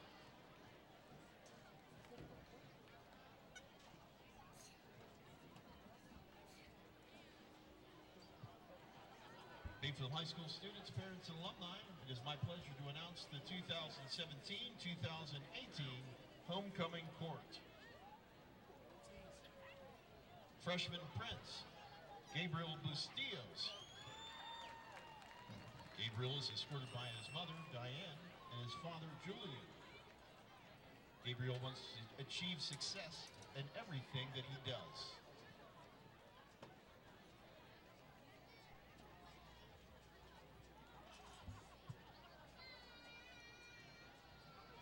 Freshman Princess, Alexandra Gonzalez. Alexandra is being escorted by her mother, Naomi Leaton, and her sister, Bianca Gonzalez. Alexandra participates in volleyball and basketball. She wants to be a pediatrician and have success in her future endeavors.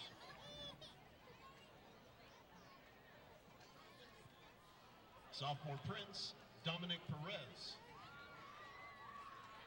Dominic is being escorted by his parents, Gerald Perez and Lisa Perez. Dominic is a member of the Mayfield basketball team. Sophomore Princess, Joel Johnson. Joel is escorted by her mother, Sylvia Valdez, and her father, Sergio Rodriguez. Joel participates in cross country and varsity cheer. She hopes to receive a full ride cheer scholarship to attend college.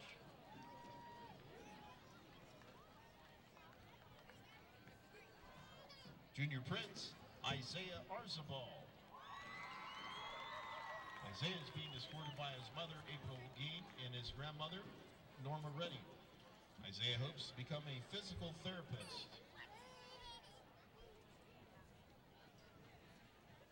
Junior Princess, Fallon Gardner. Fallon is being escorted by her mother, Kelly Barton, Papa Tom Bagwell, and sister Lexi Barton. Fallon participates in varsity cheer and FCA. She wants to become a cosmetologist and study psychology. Senior Prince, Caleb Conaway.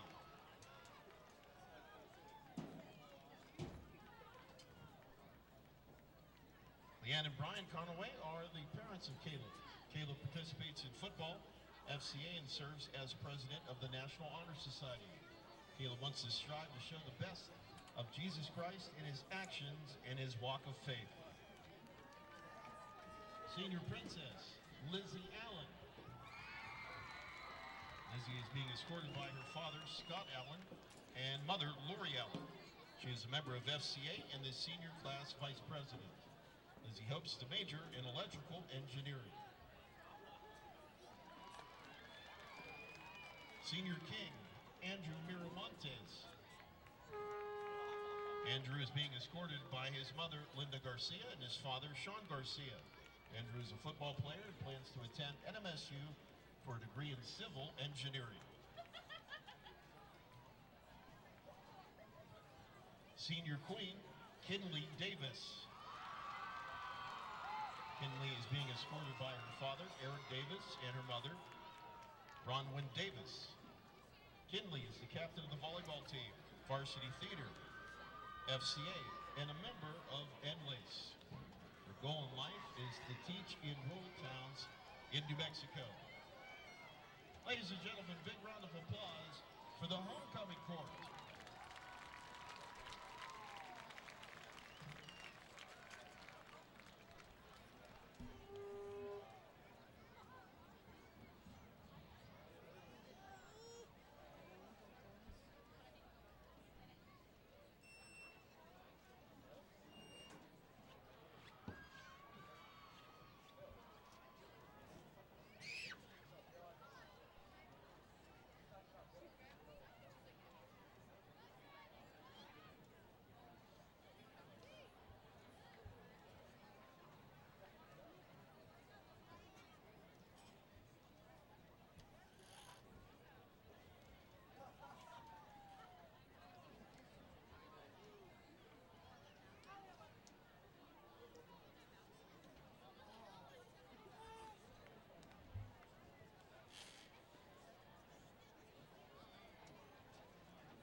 Mayfield High School fans, please direct your attention to midfield.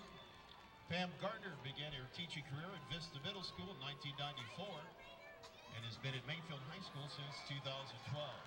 She is currently the distance learning coach for students that are enrolled in online courses. She's also an AES facilitator and a teacher of senior English. Pam Gardner says she's honored to be Teacher of the Week for Mayfield High School football. Go Trojans! Presenting the Teacher of the Week plaque to Pam Gardner are board members, President Alicia Swenson, Vice President Tiffany Haggard, Treasurer Sarah Dozier, and Secretary Christina Hawkins. Ladies and gentlemen, a big round of applause for the Teacher of the Week at Mayfield High School, Pam Gardner.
Welcome back, ladies and gentlemen, as we're 3 minutes out from the second half of this game here at the Field of Dreams, where the Volcano Vista Hawks are up 15 points over the Mayfield Trojans. I'm joined here by my third quarter color commentator, Zane McGill. Zane, how are you feeling tonight? I'm feeling good. It's an exciting game. I like to see how Mayfield will do the second half. Definitely. And you know, Zane, I know we were talking earlier. Zane. Mayfield kind of has this theme going throughout their team in general where although they don't necessarily go super hard and make a lot of productivity in the first half, they are definitely a third and fourth quarter team. We saw that in their first game of the season against Rio Rancho. The final score was 42-21 with a loss to the Rams, but what that final score doesn't tell you is the fact that they were down 42-0 at the half and scored 3 unanswered touchdowns in the second. So very, very interesting how their offense is going to produce in the second half. And Rio Rancho is a tough team. Indeed. So Zen, I know you were talking about Mayfield's defense. Would you like to elaborate a bit more on that? Well, Mayfield defense has been keeping them alive in this first half. I'd like to see if the offense can produce some plays in the second half. We'll see how that goes. Definitely. Now, although Mayfield did lose a lot of seniors and juniors over the offseason, either to graduation or to moving, they do have some playmakers. Number 24, Nassim Al-Bayad, is fantastic running back, and he has certainly been a workhorse for their offense. Now, as far as... No, sorry, Zane. Continue. That running back core of Volcano Vista, Moses and Baca, they're explosive. Definitely. Moses is a very hard hitter, and with the Baca, you got the acceleration, but Moses is also able to do that. Certainly. And, I mean, not only you have to give credit to these very physical backs, but also to the offensive lines that are creating opportunities for them. You know, even though the Volcano Vista O-line isn't necessarily as large as their counterpart on the other side of the field, they're still very, very impressive.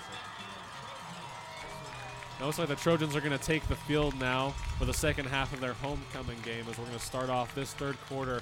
Once again, Volcano Vista Hawks up 15 over the Mayfield Trojans 0. Another thing I noticed in the first half was Mayfield had good field position on most of their starts, and they were not able to produce a thing. Exactly. And, you know, I mean, although their special teams has struggled to a certain extent, field position has not been one of those battles. They did have that flopped punt, I believe, earlier on in the second quarter. But other than that, they've done a pretty solid job of getting the ball in a good field position. As the game progressed, Volcano Vista kept down those holding calls that they received in the first quarter that affected them from having that great field position and maybe going down the field and producing a touchdown. Exactly. And, you know, even though they did end up putting 15 on the board with the aid of that safety that they had to start off their run on the scoreboard, still, I mean, when you make some unfortunate mistakes like that, it can really take down the emotional fortitude of your team when a running back makes a fantastic drive down the field, but then it is averted by an unfortunate penalty. Alrighty then, we're going to get the second half kicked off here at the Field of Dreams. Now kicking off here for the Volcano Vista Hawks. Actually, I can't quite get that number, sorry. I believe it is number 1, Blaine Grant, but don't quote me on that. There's the whistle.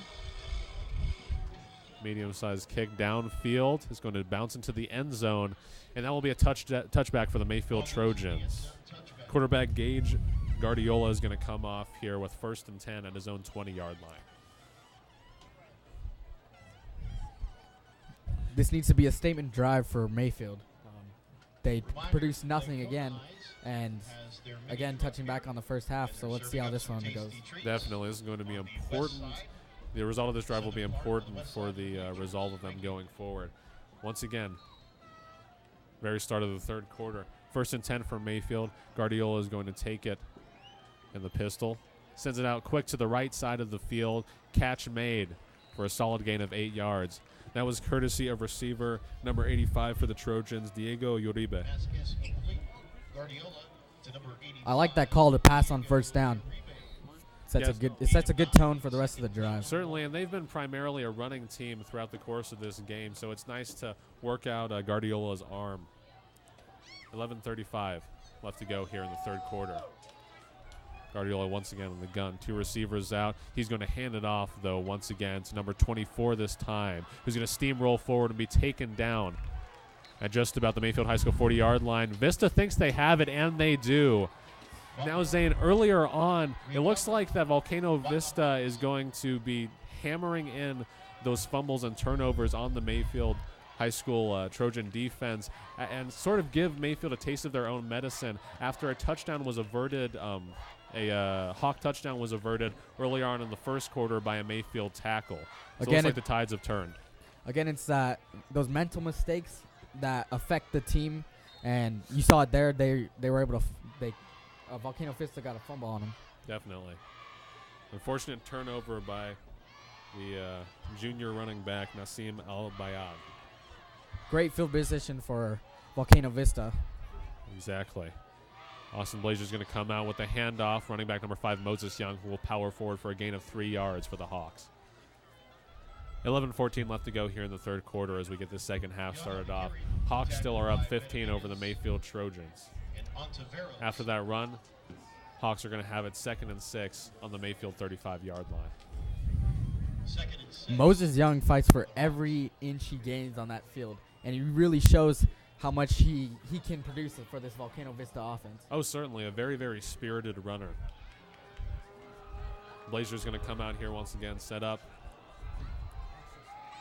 3 yards, three receivers out, I'm sorry. Sets 34 out of the right side. Ooh. Snap is bobbled and is going to set the Hawks back about an extra 5 yards. Fumble recovered by Moses Young on the 50-yard line. That nervousness has been affecting both sides.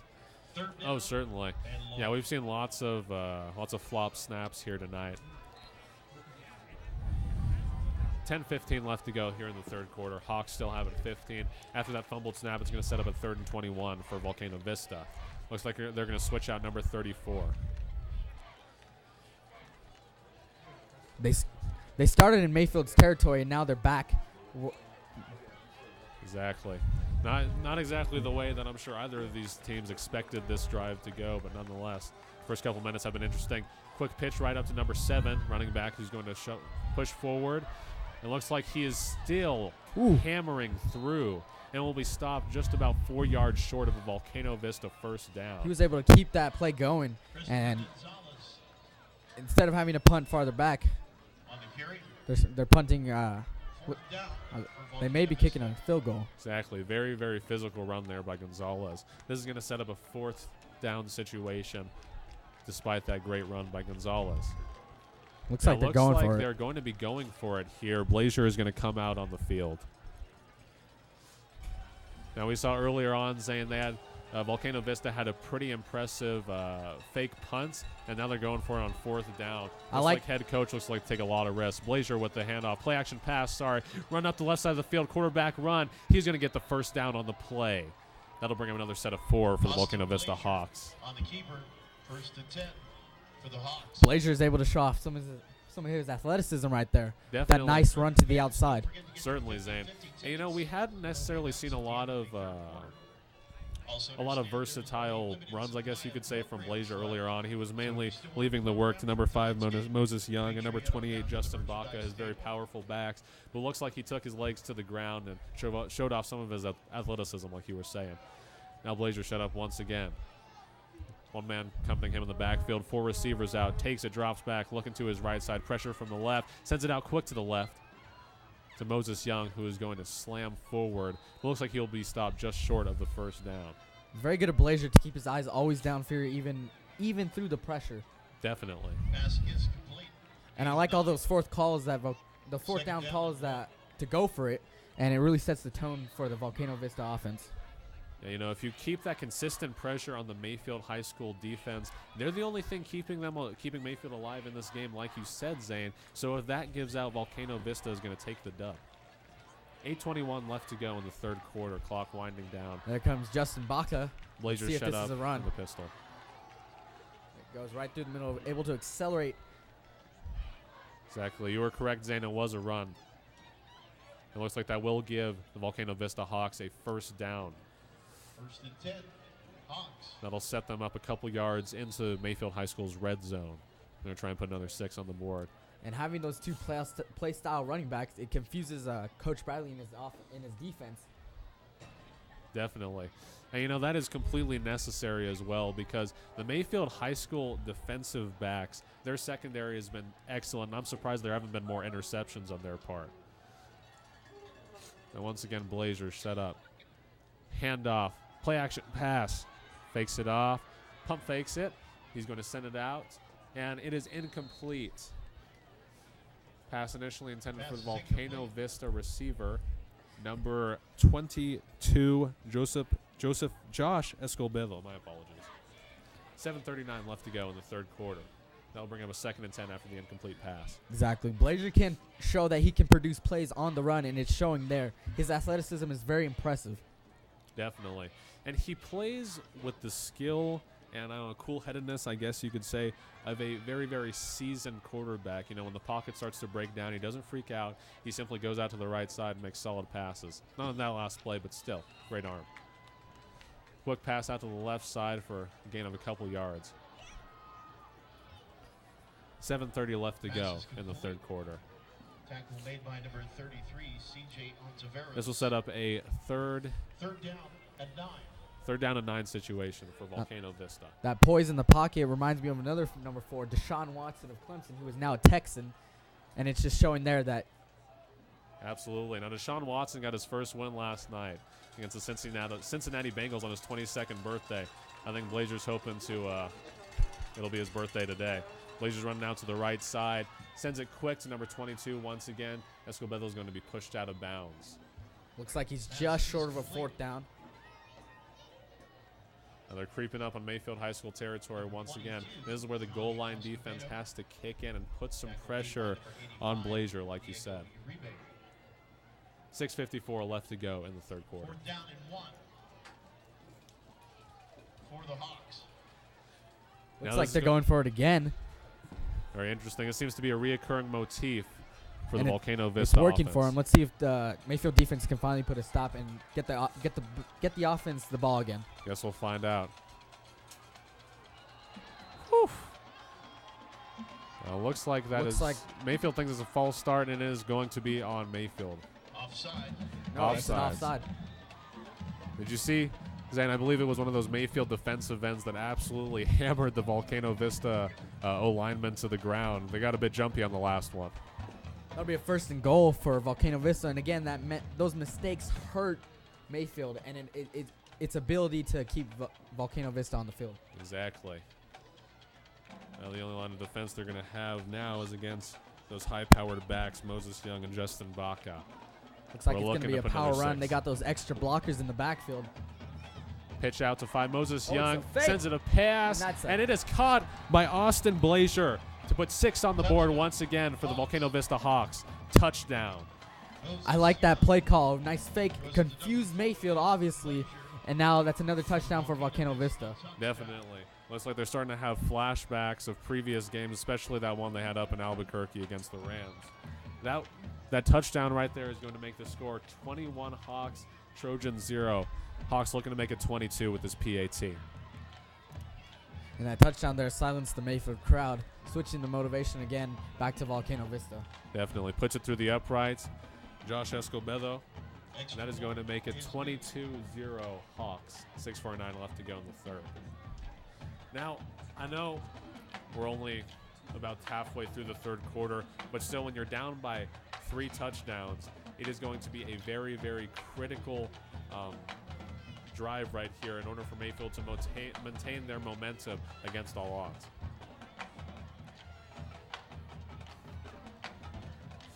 Update from Albuquerque. Cleveland.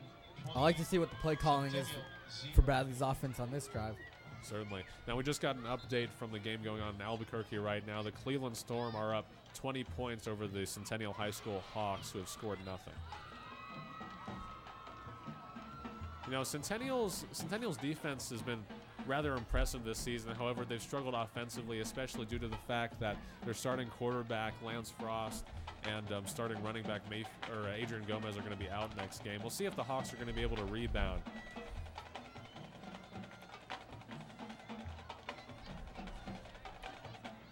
All right, then as Volcano Vista gets set up to kick off right now.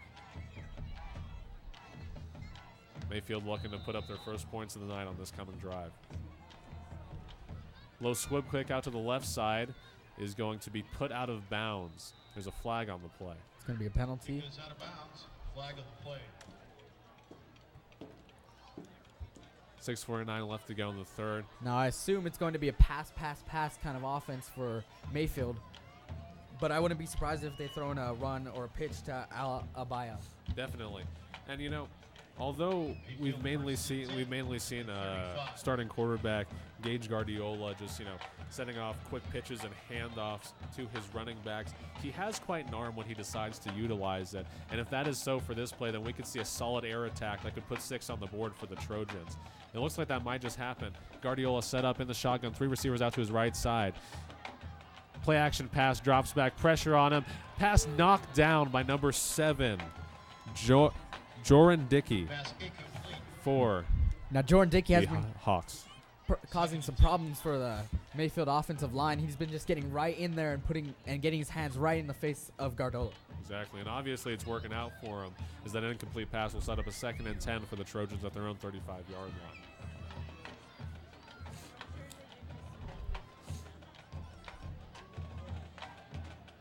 .6:44 left to go in the third.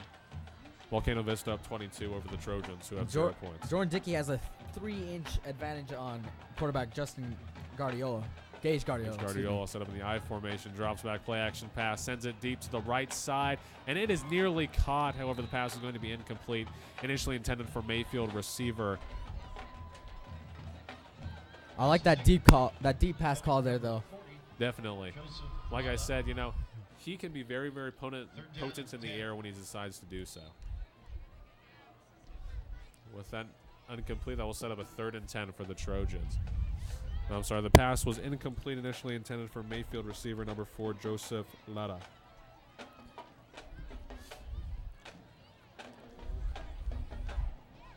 Now, Zane, although Guardiola is getting off these passes just barely, if Vista continues to maintain pressure on him, this will certainly deter them from making it to the Vista end zone. I wouldn't be surprised if it's a run here. I know that was a low hike right there. Guardiola dropping back all the time in the world, but he's going to roll out to the right side of the field. Still running forward. He will try and jump over one of the Vista defenders. However, it looks like there's going to be short to no gain. Volcano Vista was all over the Mayfield's receivers that time, and just nothing there for Mayfield. Definitely. 6:16 left to go in the third quarter. Now, with that short run by Guardiola, we'll set up a 4th and 4 for the Trojans. Some very, very powerful and tall linebackers for the Hawks, like you were mentioning earlier, Zane.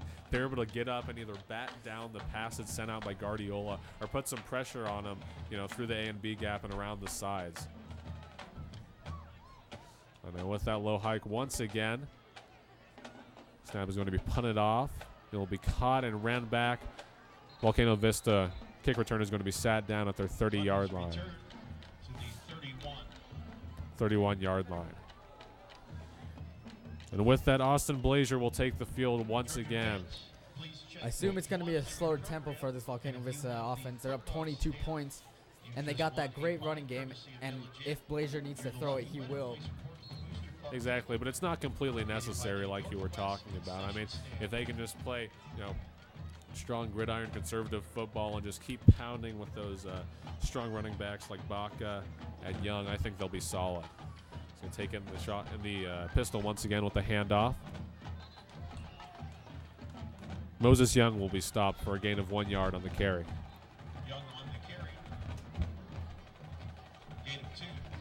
That was a great call for an outside linebacker blitz, and he stops Moses right away.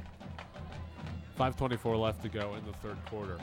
Hawks still up 3 touchdowns and a point over the Trojans, who have 0. Getting a 3-and-out here for Mayfield's defense would be huge. Certainly. We'll set the momentum here.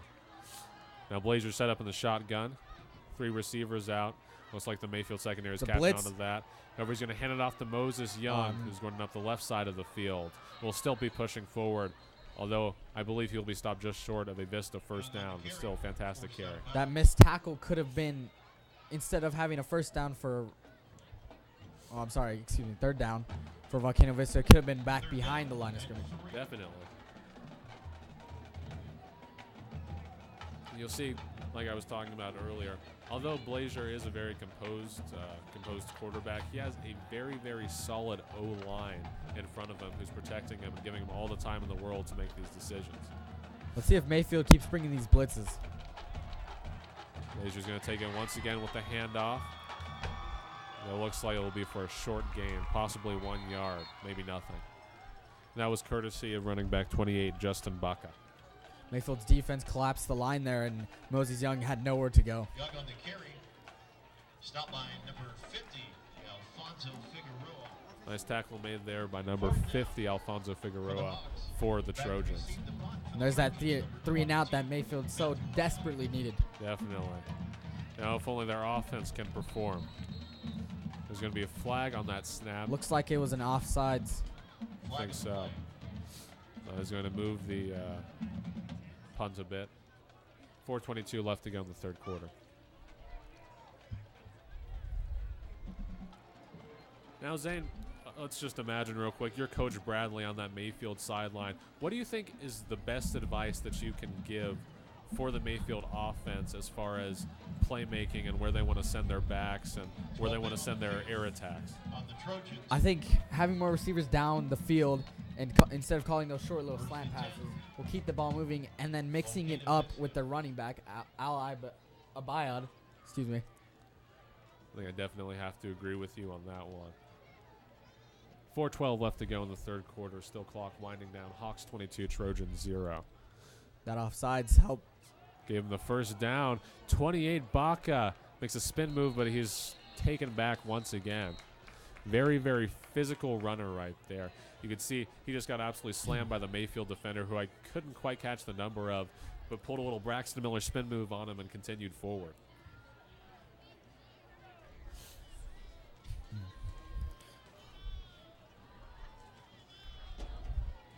Again, that mistake by Mayfield to have that offsides called on him. The offense could be on the field right now and maybe producing some plays for the Mayfield Trojans. Definitely. Said Austin Blasier and his high-powered offense are still down here.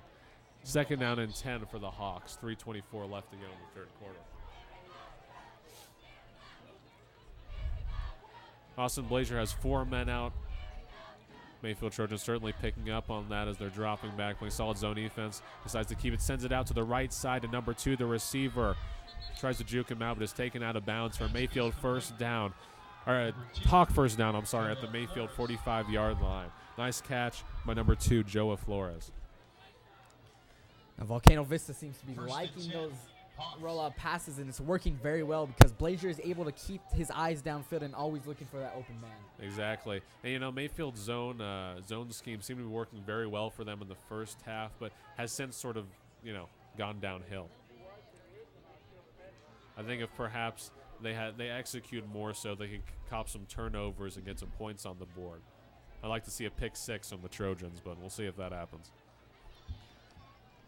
I expect to run right down the middle. Looks like it. Just number 34 over. Looks like a false start there. I was going to send the Hawks back a bit. Put them at 2nd and 15 for this upcoming play. 3:06. Oh, sorry about that. 3:06 left to go here in the third quarter at the Field of Dreams.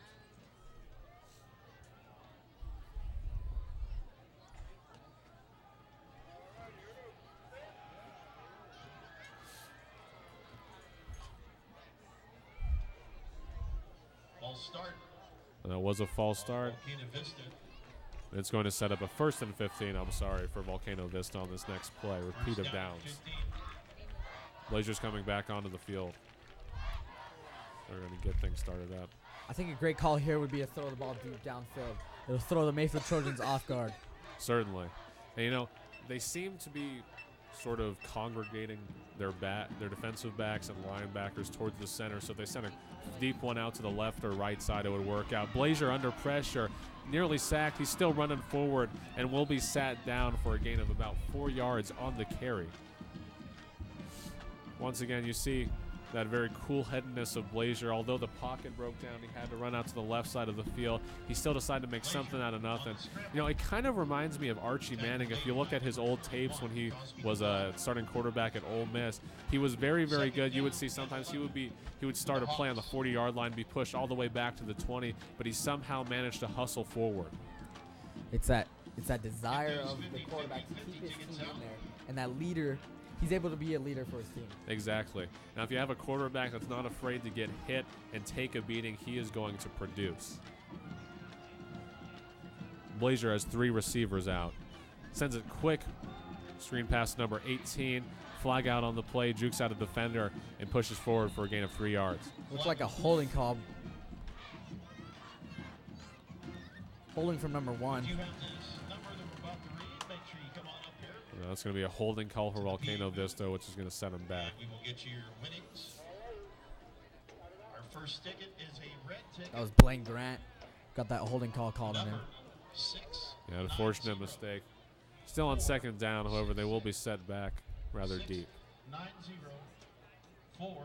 Second 07 left to go in the third quarter here. Hawks up 22 over the Trojans 0. You have just a few minutes to make it up to the PA booth. The Mayfield side of the field seems to be pretty quiet now, waiting for the defense to produce. I think a solid sack on Austin Blasier would certainly do so. That's a 2nd and 22. That's a tremendous heap to overcome. Blasier sends a quick out to the left side of the field. Number 2, Joa Flores, who's pushing forward. That's going to be a solid gain of 10 yards for the Volcano Vista Hawks. However, they're still going to be set back after that unfortunate holding penalty. 1:29 left to go in the third quarter here as the clock winds down. Seems like this one went by rather fast, Zane. What do you think? Yeah, it did. I definitely think this quarter has probably been the most high-paced out of them all so far. Both teams are sort of getting a feel for each other and want to throw the other off of balance by calling these quick plays. Volcano Vista was able to keep possession through this entire quarter. It's like they got for most of this three quarter. receivers out to the left side. Blasier under pressure, being chased by number 67, but he gets a quick pass out to number 1. Fortunately, it's not going to be enough for the first down. Great throw, though, by Blasier. Exactly. Great way to keep himself composed as he was chased by number 67 for the Mayfield defense. 4th down for Volcano Vista. And this is going to set up a 4th and 7 for Volcano Vista. For the 50-50.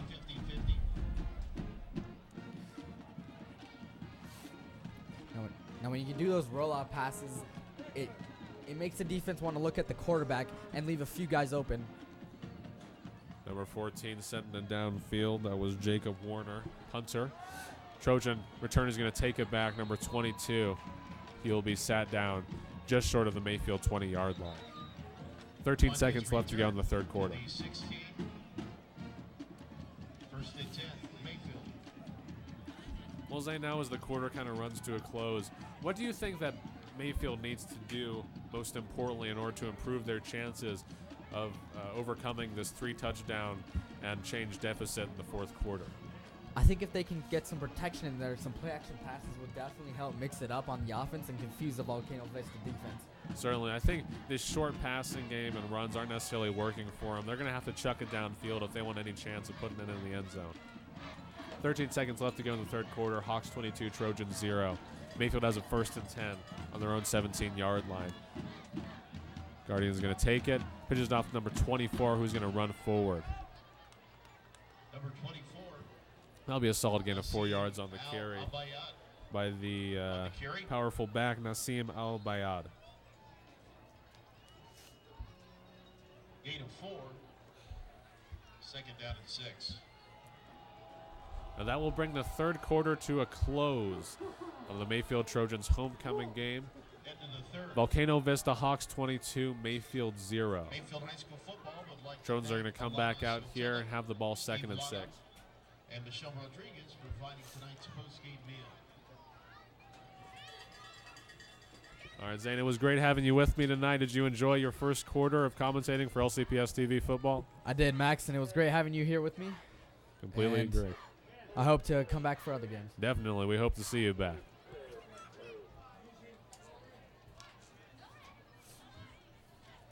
What's going on, Max? Nothing much, Cameron. How are you doing? Good, good. You know what? I'll tell you what. I think we found some excellent guys to fill in if we ever have to be down in the student section or at any meetings or anything like that. These kids know their football. Certainly, I wouldn't disagree with you on that, Cameron. Now, unfortunately, the Mayfield High School Trojans seem to not as much tonight. Their defense seems to be the only thing keeping them alive tonight, and even that hasn't worked great as they're down by a 3-touchdown and change deficit against the Volcano Vista Hawks. That's right. There's just a general kind of cloud of despair hanging over this Mayfield Trojans cloud. They need a spark to ignite that. Guardiola is going to take a quick pass out to his left side. Receiver catches it, and then we'll set up another Mayfield High School 1st down. Pass is complete Max, while Zane was being the color commentator, I was down on the field just kind of observing, and one of the things that caught my eye was how physical this Volcano Vista team is and how much bigger they are just in terms of body mass. Those guys are like tree trunks out there being blocked by little planters. Certainly. And that's just by virtue of how young this roster is. A lot of these kids are sophomores and juniors, where a lot of these Volcano Vista kids are seniors on defense. Exactly. With a handoff right there from Mayfield. Run forward by number 24, Nassim Alabayad, for a solid gain of 3 yards on the carry. And like Kevin, you were saying, Volcano Vista players very, very tall, athletic, and physical. You saw earlier number 7, Joran Dickey, just hopped right over the box and knocked down that pass by number 10, Gage Guardiola. What an athletic play, and that's a kid that I spoke a lot about in the first half, that Joran Dickey, outside linebacker. What a great role, and he's the prototypical 3-4 stand-up linebacker, stand-up defensive end that you'd want if you're a defensive coordinator in the high school game. Guardiola sends a man in motion, fakes the handoff. Quarterback keeper now going up the right side of the field, but he is sat down for no gain. So if you assess the current situation that we have here, Max, there are 10 minutes and 40 seconds left on a running clock in the fourth quarter, but Mayfield does have 3 timeouts. It can happen.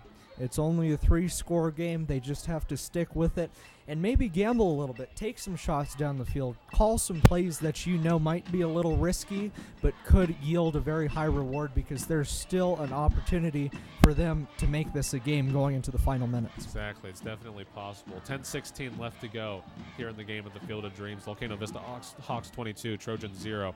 Guardiola taking in the shotgun. Sends 85 in motion. 2 receivers out to his left side. Sends 85 back. Drops back, scrambles out to his right side. Pocket breaks down, still runs forward, tripped up and sat down for a possible gain of 1 yard. So once again, you see Joran Dickey get into the backfield to disrupt the play.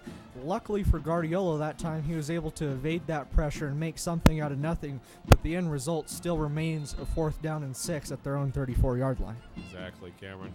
Now, relatively deep into their own territory. I seriously doubt they're going to try and fake it here. It looks like they're just going to punt it back downfield and rely on their defense to give the offense another chance of putting 6 on the board. Snap is good. Aired out by number 12 for the Trojans, Marcus Apodaca. He's going to be bouncing at the 40-yard line. Volcano Vista's offense is going to come back out here. Austin Blasier, starting quarterback tonight. Not the greatest of punts there by Apodaca, but he's only a sophomore, and I've been very impressed with his game so far tonight. He's pinned a couple of those punts down inside the red zone. That's good production that you want to see, especially from an underclassman who's taking the reins as the punter. Definitely. Although the Trojans might not take the win tonight, a lot of promise and potential I've seen from many of their players on both the offensive and defensive sides of the ball. 9:17 left to go here in the Field of Dreams. Hawks 22, Trojan 0. Volcano Vista has it 1st and 10. Just number 34 out to the right side. Austin Blasier with the handoff to Moses Young, who's going to juke that guy out, pushing forward at the 40, the 30, and he will be sat down just short of the Mayfield Trojan 25-yard line. That's exactly what needs to happen if you're the Volcano Vista Hawks. With only 9 minutes left in the game, you need to keep running the ball, grounding it and pounding it, and you need to choose some clock to start putting this game away. And I think that Trojan front 7 is probably just getting tired. They've had a lot of wear and tear put on them by backs like Moses Young, who just made that run, Justin Baca, and also wide receivers like number 22, Josh Escobedo. And, I think it's just a lot of it is just being tired, Cameron, being physically exhausted, not having the energy to move forward. Absolutely. Blazer's going to take it with the handoff to Moses Young once again, who's tripped up. Young tripped up in the backfield. Good play there by number 53, Reuben Clark for the Trojans. Once again, Max, another sophomore making a play. We keep calling the names of these sophomores for the Trojans and somewhat for the Hawks too, but Michael Bradley has a very, very young team here, and that's very promising for years down the road if you're a head coach. Definitely. The class of 2020 seems that they will shape up later down the road for Mayfield. 8:12 left to go in the game. Hawks 22, Trojans 0. 2nd and 11 for Volcano Vista at the Mayfield 29-yard line. Austin Blasier with 3 players out. And a flag was thrown by the line I believe judge this is down going at to the be a bottom of the false start on screen. Volcano Vista. Yes, sir. That's going to move him back 5 yards.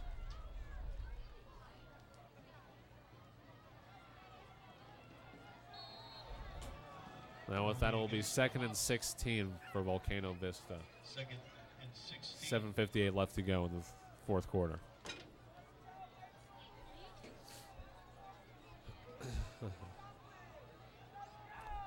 Blasier is going to take the snap with the handoff, but running back Moses Young is sat down short of any significant gain.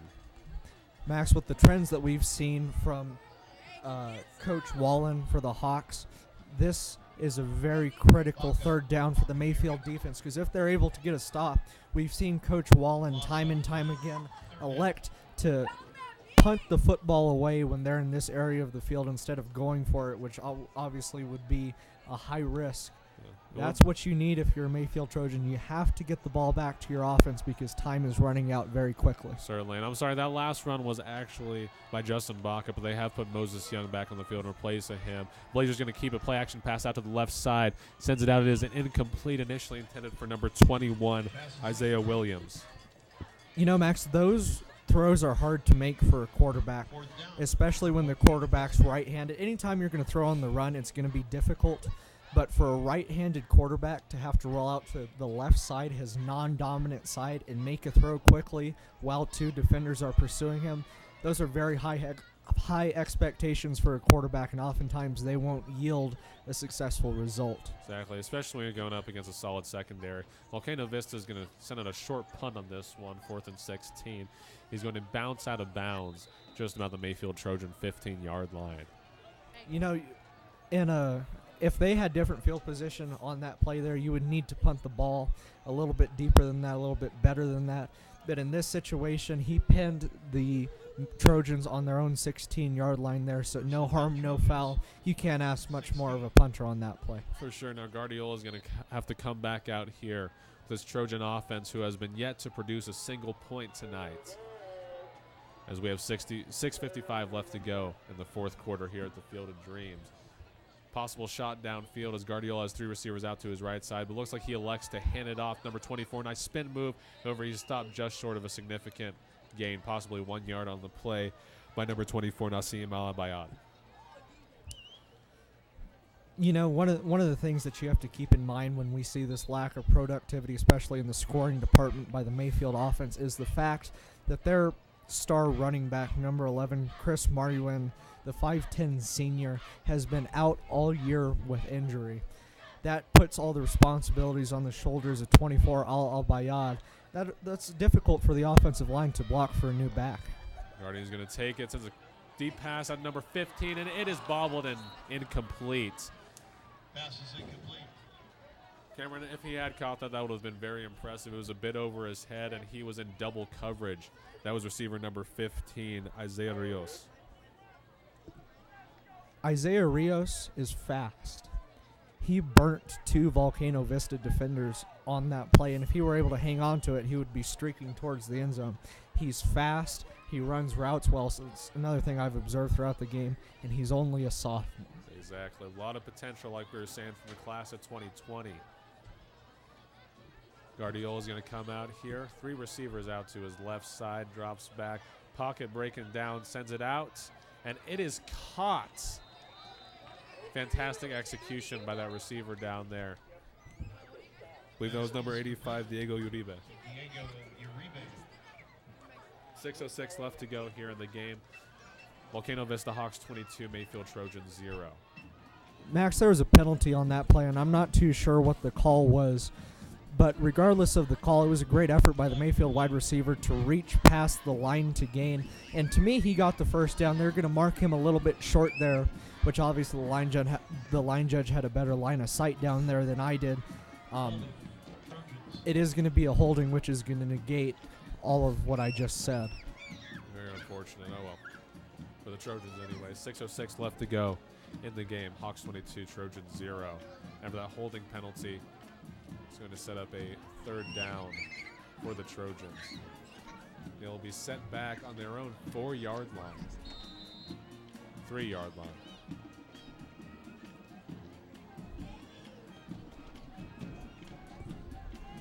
Now you have third and forever. You're down 22. You're at your own 3-yard line. This is where you get to see what your offense is made up of for the future. Guardiola trips out to the left side. Play action pass. He is knocked down. Ball is fumbled. Looks like they're going to call it an incomplete pass. But still, Cameron, great job. And I didn't quite catch the Volcano Vista player who absolutely just swallowed up Guardiola. Did you see his number? I did not, Max, but whoever that kid was, he made an excellent play on the delayed blitz to get to the quarterback just in time. Guardiola's arm, that was a good call by the officials. It did look like it was going forward in a throwing motion. Therefore, it was not a fumble recovered for a touchdown. That's a good call. But still, it sets up 4th and 23 from your 3-yard line. Now the punter has to make something out of nothing on this snap. Lack of creativity by the Mayfield defensive coaching staff certainly turned out. As that punt is almost knocked down by number 7 for Volcano Vista. It's going to be caught and run back by number 14 for the Hawks up the right side of the field. He's going to cut through and will be sat down at the Mayfield Trojan 25-yard line. You know, the punter right there on that play, Apodaca, did the very best he could. I think that was a terrific effort on that play. He was punting basically out of the shadow of his own goalpost, and he kicked that ball about 43 or 44 yards, and the defender fielded it at about the 36 or 37. That's good production, and that's pretty much the most you can ask out of your punter when your offense puts your special teams players in that situation. For sure, and especially when big guy like number 7, Joran Dickey, is coming at you. You know, Cameron, I think that Volcano Vista really has the right to call themselves the Hawks, because the way that these defenders are jumping over and spreading out their wingspans over the line, they really look like Hawks. The right to call themselves the Hawks, Max. That's a good analogy. I'm proud of you. Yeah, I do my best. Timeout on the field down here. 5:32 left to go in the game. Hawks 22, Trojan 0. Speaking of the Hawks, Max, I was talking to our local Sun News sports reporter Mark Rudy on the sidelines, and he told me that Centennial was down 21-0 at halftime in Rio Rancho versus Cleveland High School.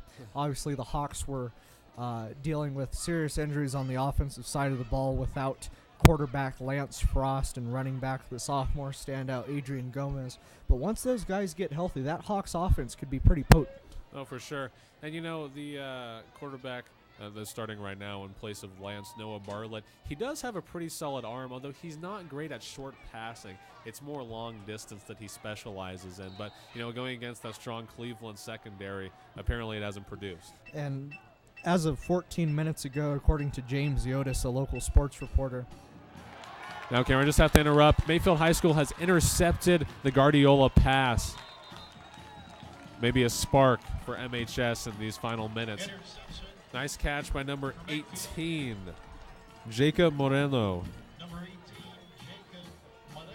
Now that's going to give MHS back the ball. Guardiola's going to come back out here with a 1st and 10. And how about that? How about the good spark there provided by the junior Jacob Moreno? 5 minutes and 24 seconds. You'd be hard-pressed to stage a comeback with that amount of time with this deficit, but still, that does not mean that the Trojans should give up, and it could give them something to play off of for games in the future this season. Definitely, Cameron. It looks like number 87 for the Trojans has been taken to the sideline with a bit of an injury. Hopefully he's okay. Snap is fumbled by Guardiola, though he's still scrambling out to the right side and will be sat down. Interception by the Volcano Vista Hawks. Bit of, I don't know, I guess you could say immediate karma by Volcano Vista. You know, Cameron, that was a very unfortunate decision by Guardiola. He was under solid pressure and just threw it right into constant coverage, and, you know, an interception was inevitable.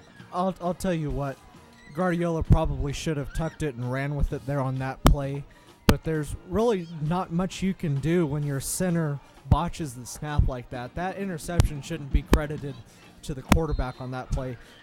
The center threw the interception, if you get where I'm going with this on the play, because had he not snapped it into the dirt, Guardiola wouldn't have been forced to make that decision. Yeah, I catch your drift, Cameron. 5:16 left to go here in the game. Hawks 22, Trojans 0. Press coverage there on the bottom of the screen. Volcano Vista's going to have it. Hands it off to Moses Young, who jumps over Mayfield defender, is pushing forward the 30-yard line. Will be sat down just short of the Mayfield end zone. Something interesting, we haven't seen a lot of press coverage by Mayfield, mainly zone. Looks like they're trying to change it up, but apparently it didn't work that well. You haven't there, and we saw number 12, Marcus Apodaca, who made the interception on the last series, come in to bump coverage there right before the ball was about to be snapped, an effort by the defensive coaching staff to fool these wide receivers. The result was a run play. The bottom line is you have to be able to contain the run before you can even worry about the pass. Exactly. After that great young by Moses Young, Volcano Vista is going to have it 1st and 10 at the Mayfield 23-yard line. Player's going to take it the handoff to number 20. Will be sat down for a gain of 2 yards of the carry. 3 yards. That run was by Josiah Fernandez. Haven't seen a lot of activity from him.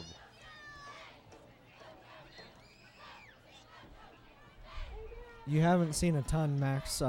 This is a good opportunity for Coach Wallen of the Hawks to get some players in who don't have a ton of varsity experience here. Under the Friday night lights of Las Cruces, New Mexico, it'd be great exposure for his kids with a comfortable lead. Exactly. Blair with the handoff once again to number 20. He'll be sat down for a short gain of 2 yards on the play.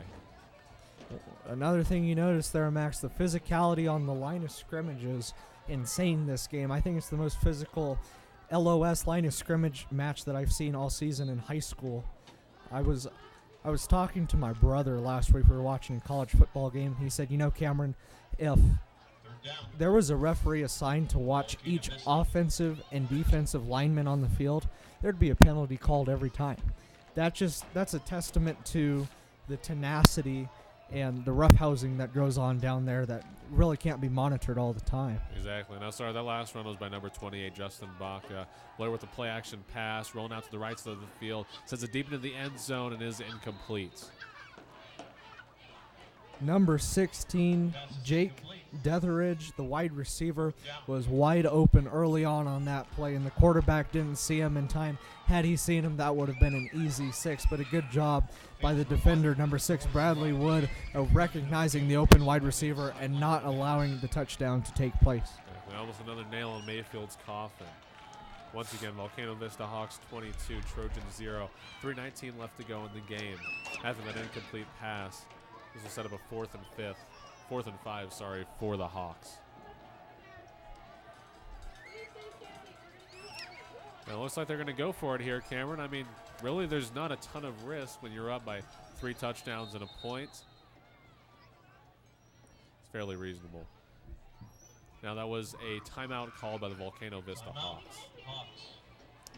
I like it, Max. I like the idea of going for it on 4th and 5. I think some people would see it as rubbing salt on an open wound of the Trojans, but all Coach Wallen is trying to do here is to develop his team and give those inexperienced players some more practice and some more exposure under the Friday night lights. So why not go for it? As you said, you don't have anything to lose. You're up by a comfortable margin with just over 3 minutes remaining in the game.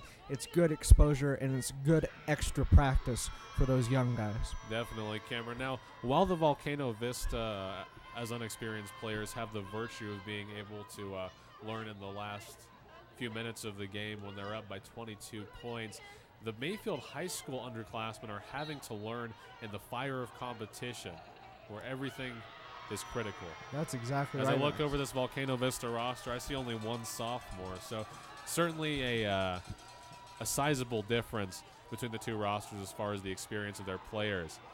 Now with that run there by Austin Blasier, he's going to put the Volcano Vista Hawks within 5 yards of the Mayfield High School end zone and bring up a 1st and goal.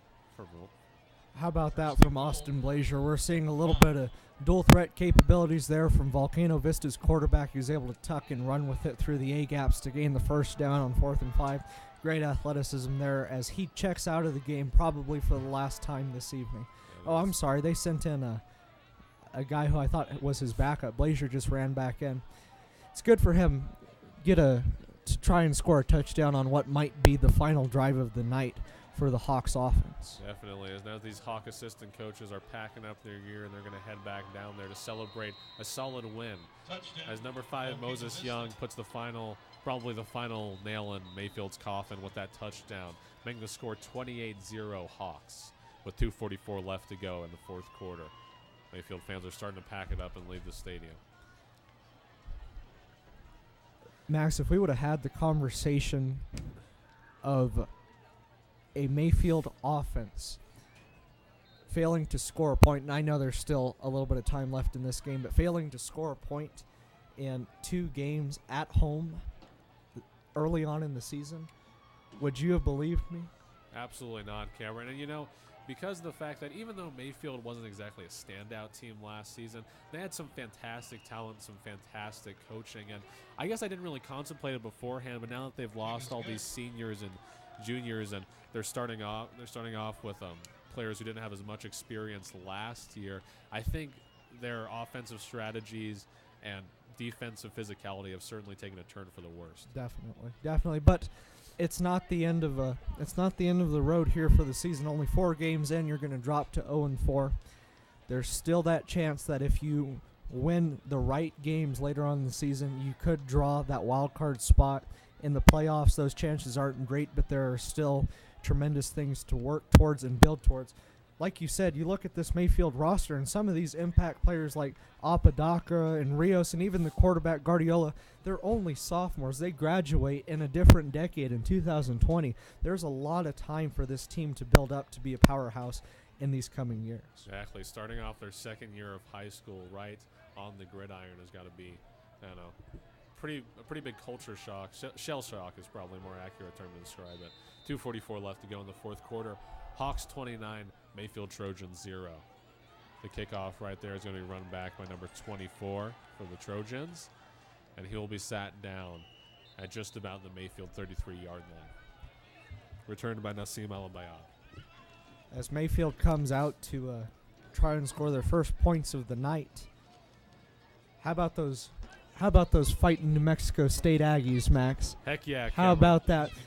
The second win in a row over our arch rival, the New Mexico Lobos, and we might not have a whole lot of luck tonight with Las Cruces versus Albuquerque, but I'll tell you what, last Saturday, those boys put on a show. I'd have to agree with you, Cameron, 110%. And now we're going to be taking on Troy tomorrow at 6 p.m. at Aggie Memorial Stadium. Cameron, I could not be more excited.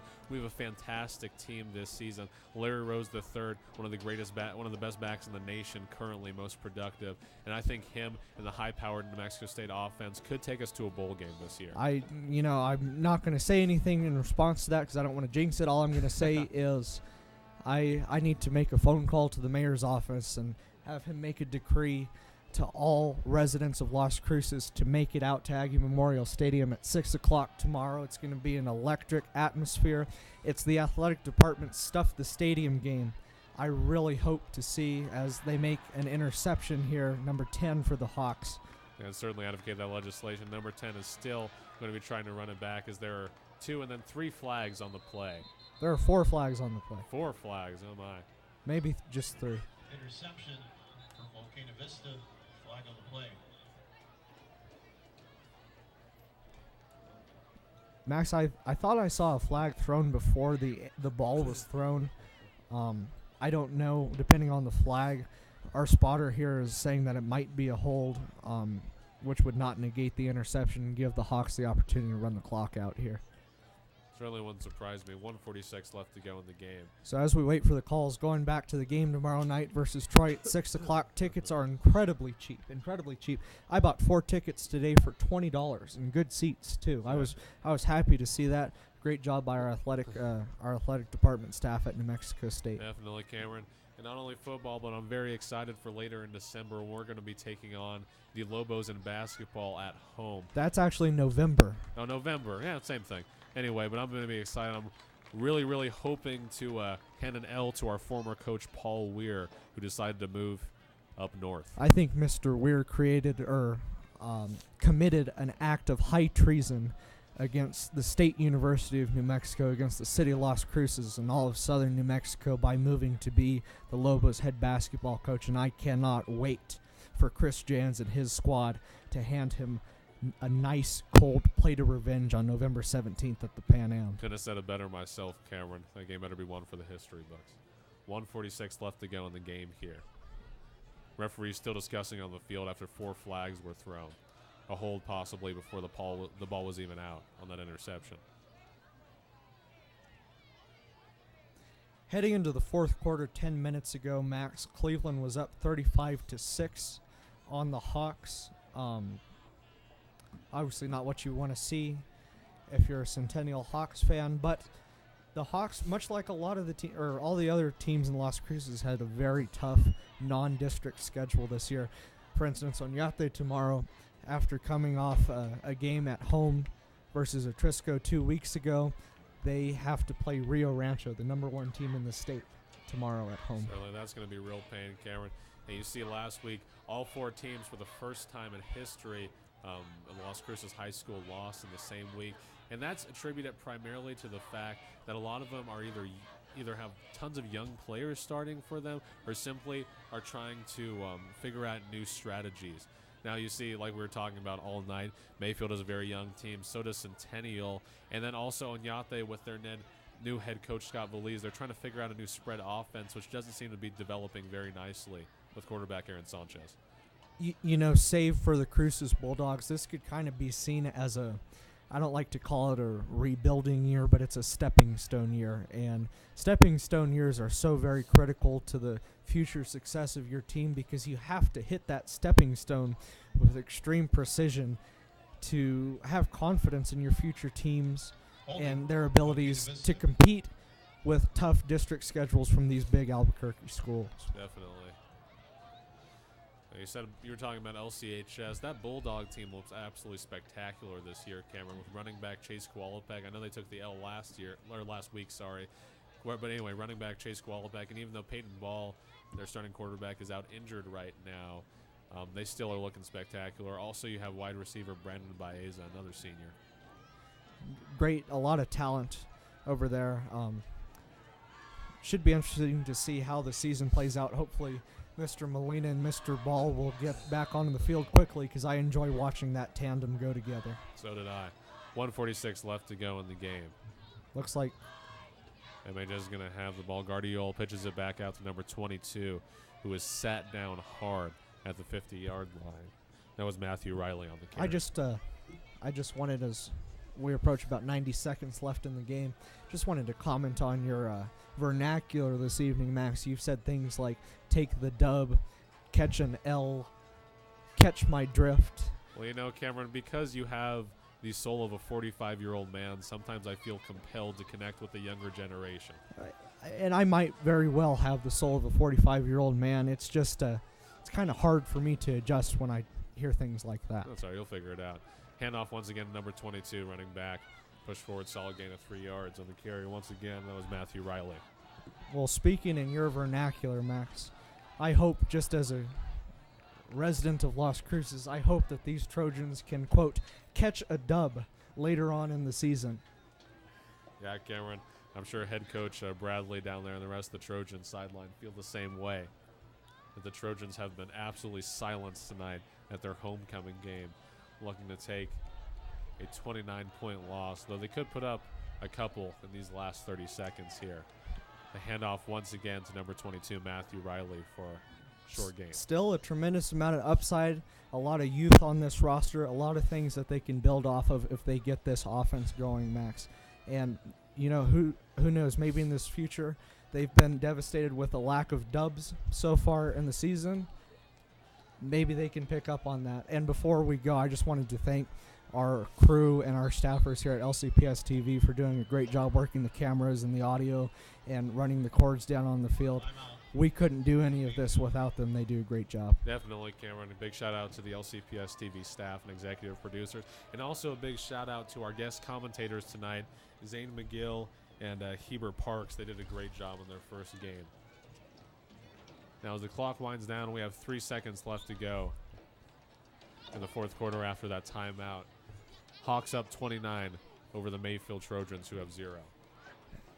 Max, right now we have kicker Caleb Conway out there for the Trojans, and this is very interesting to me. I saw him at halftime, right as the teams were coming out of locker rooms for the third quarter, attempting a 52-yard field goal. Right now he has it on the 45-yard line. This would be what, Zane? 62-yard field goal for a high school kicker, and he was knocking him dead from 52 yards with extreme precision.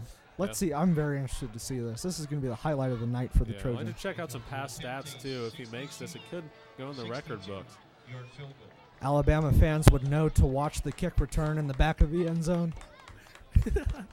Exactly, Cameron. Everyone remembers the Iron Bowl in 2013 when Auburn ran it back to take the dub. Low snap, actually. It's taken by number 7. You know, it's gonna gonna be hard to make a field goal when you can't kick it, Max. Yeah, definitely, Cameron. That would certainly have a detrimental effect on his ability. As the clock winds down, 0 seconds left in this game. Final score: Volcano Vista Hawks 29, Mayfield Trojans 0. Please drive slate. Oh yeah, sorry. I was just Max, they're not driving anywhere. They're at their houses. Thank you all Sorry. for watching tonight. We really did enjoy it, and we'll see you back here next week at 7 o'clock next Friday. Looks like I've involuntarily repeated what the PA said, but yeah, we'll see you guys here next week, 7 o'clock. Please have a fantastic week, and I don't know, any last comments, Go Cameron? Aggies. Go Aggies. There you go. Beat Troy. Exactly.